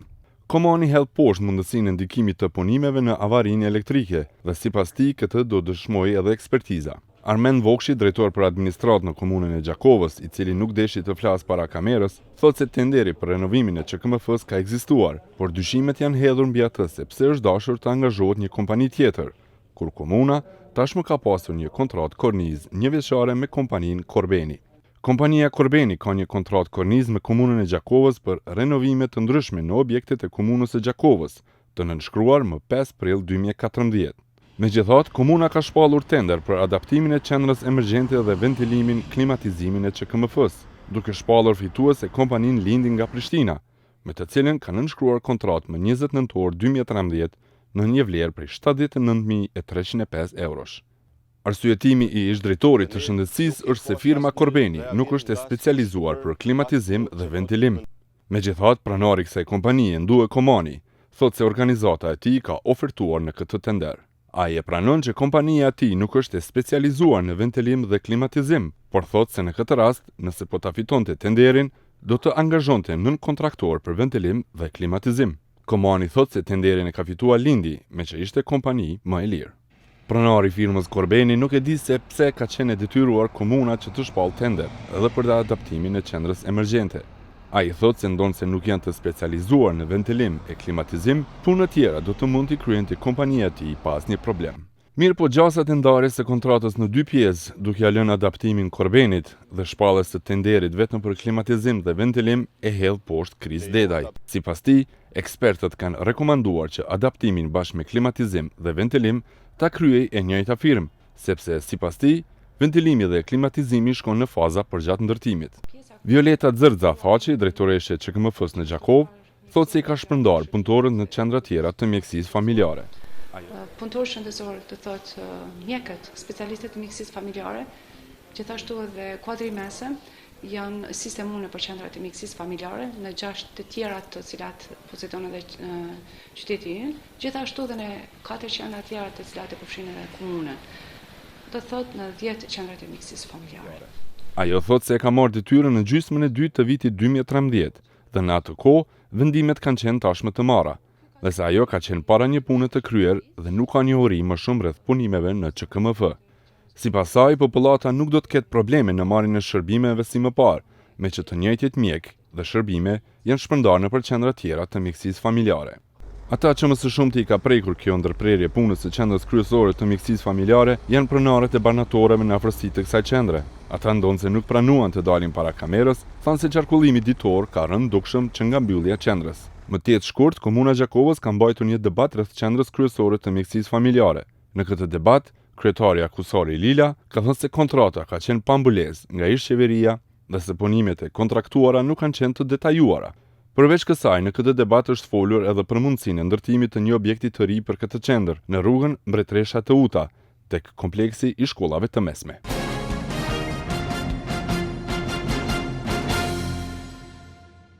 Kjo ishte krejt që kemi përgatitur për ju sonte. Sonte pat intervistën me Jonathan Rattel, udhëheqës i Prokurorisë Speciale të Kosovës, debatin me 5 panelistët lidhur me mandatin e ardhshëm të Prokurorisë Speciale të Kosovës, si dhe 2 reportazhet, një nga Gjakova dhe Suhareka të kolegëve tanë që kanë punu në teren.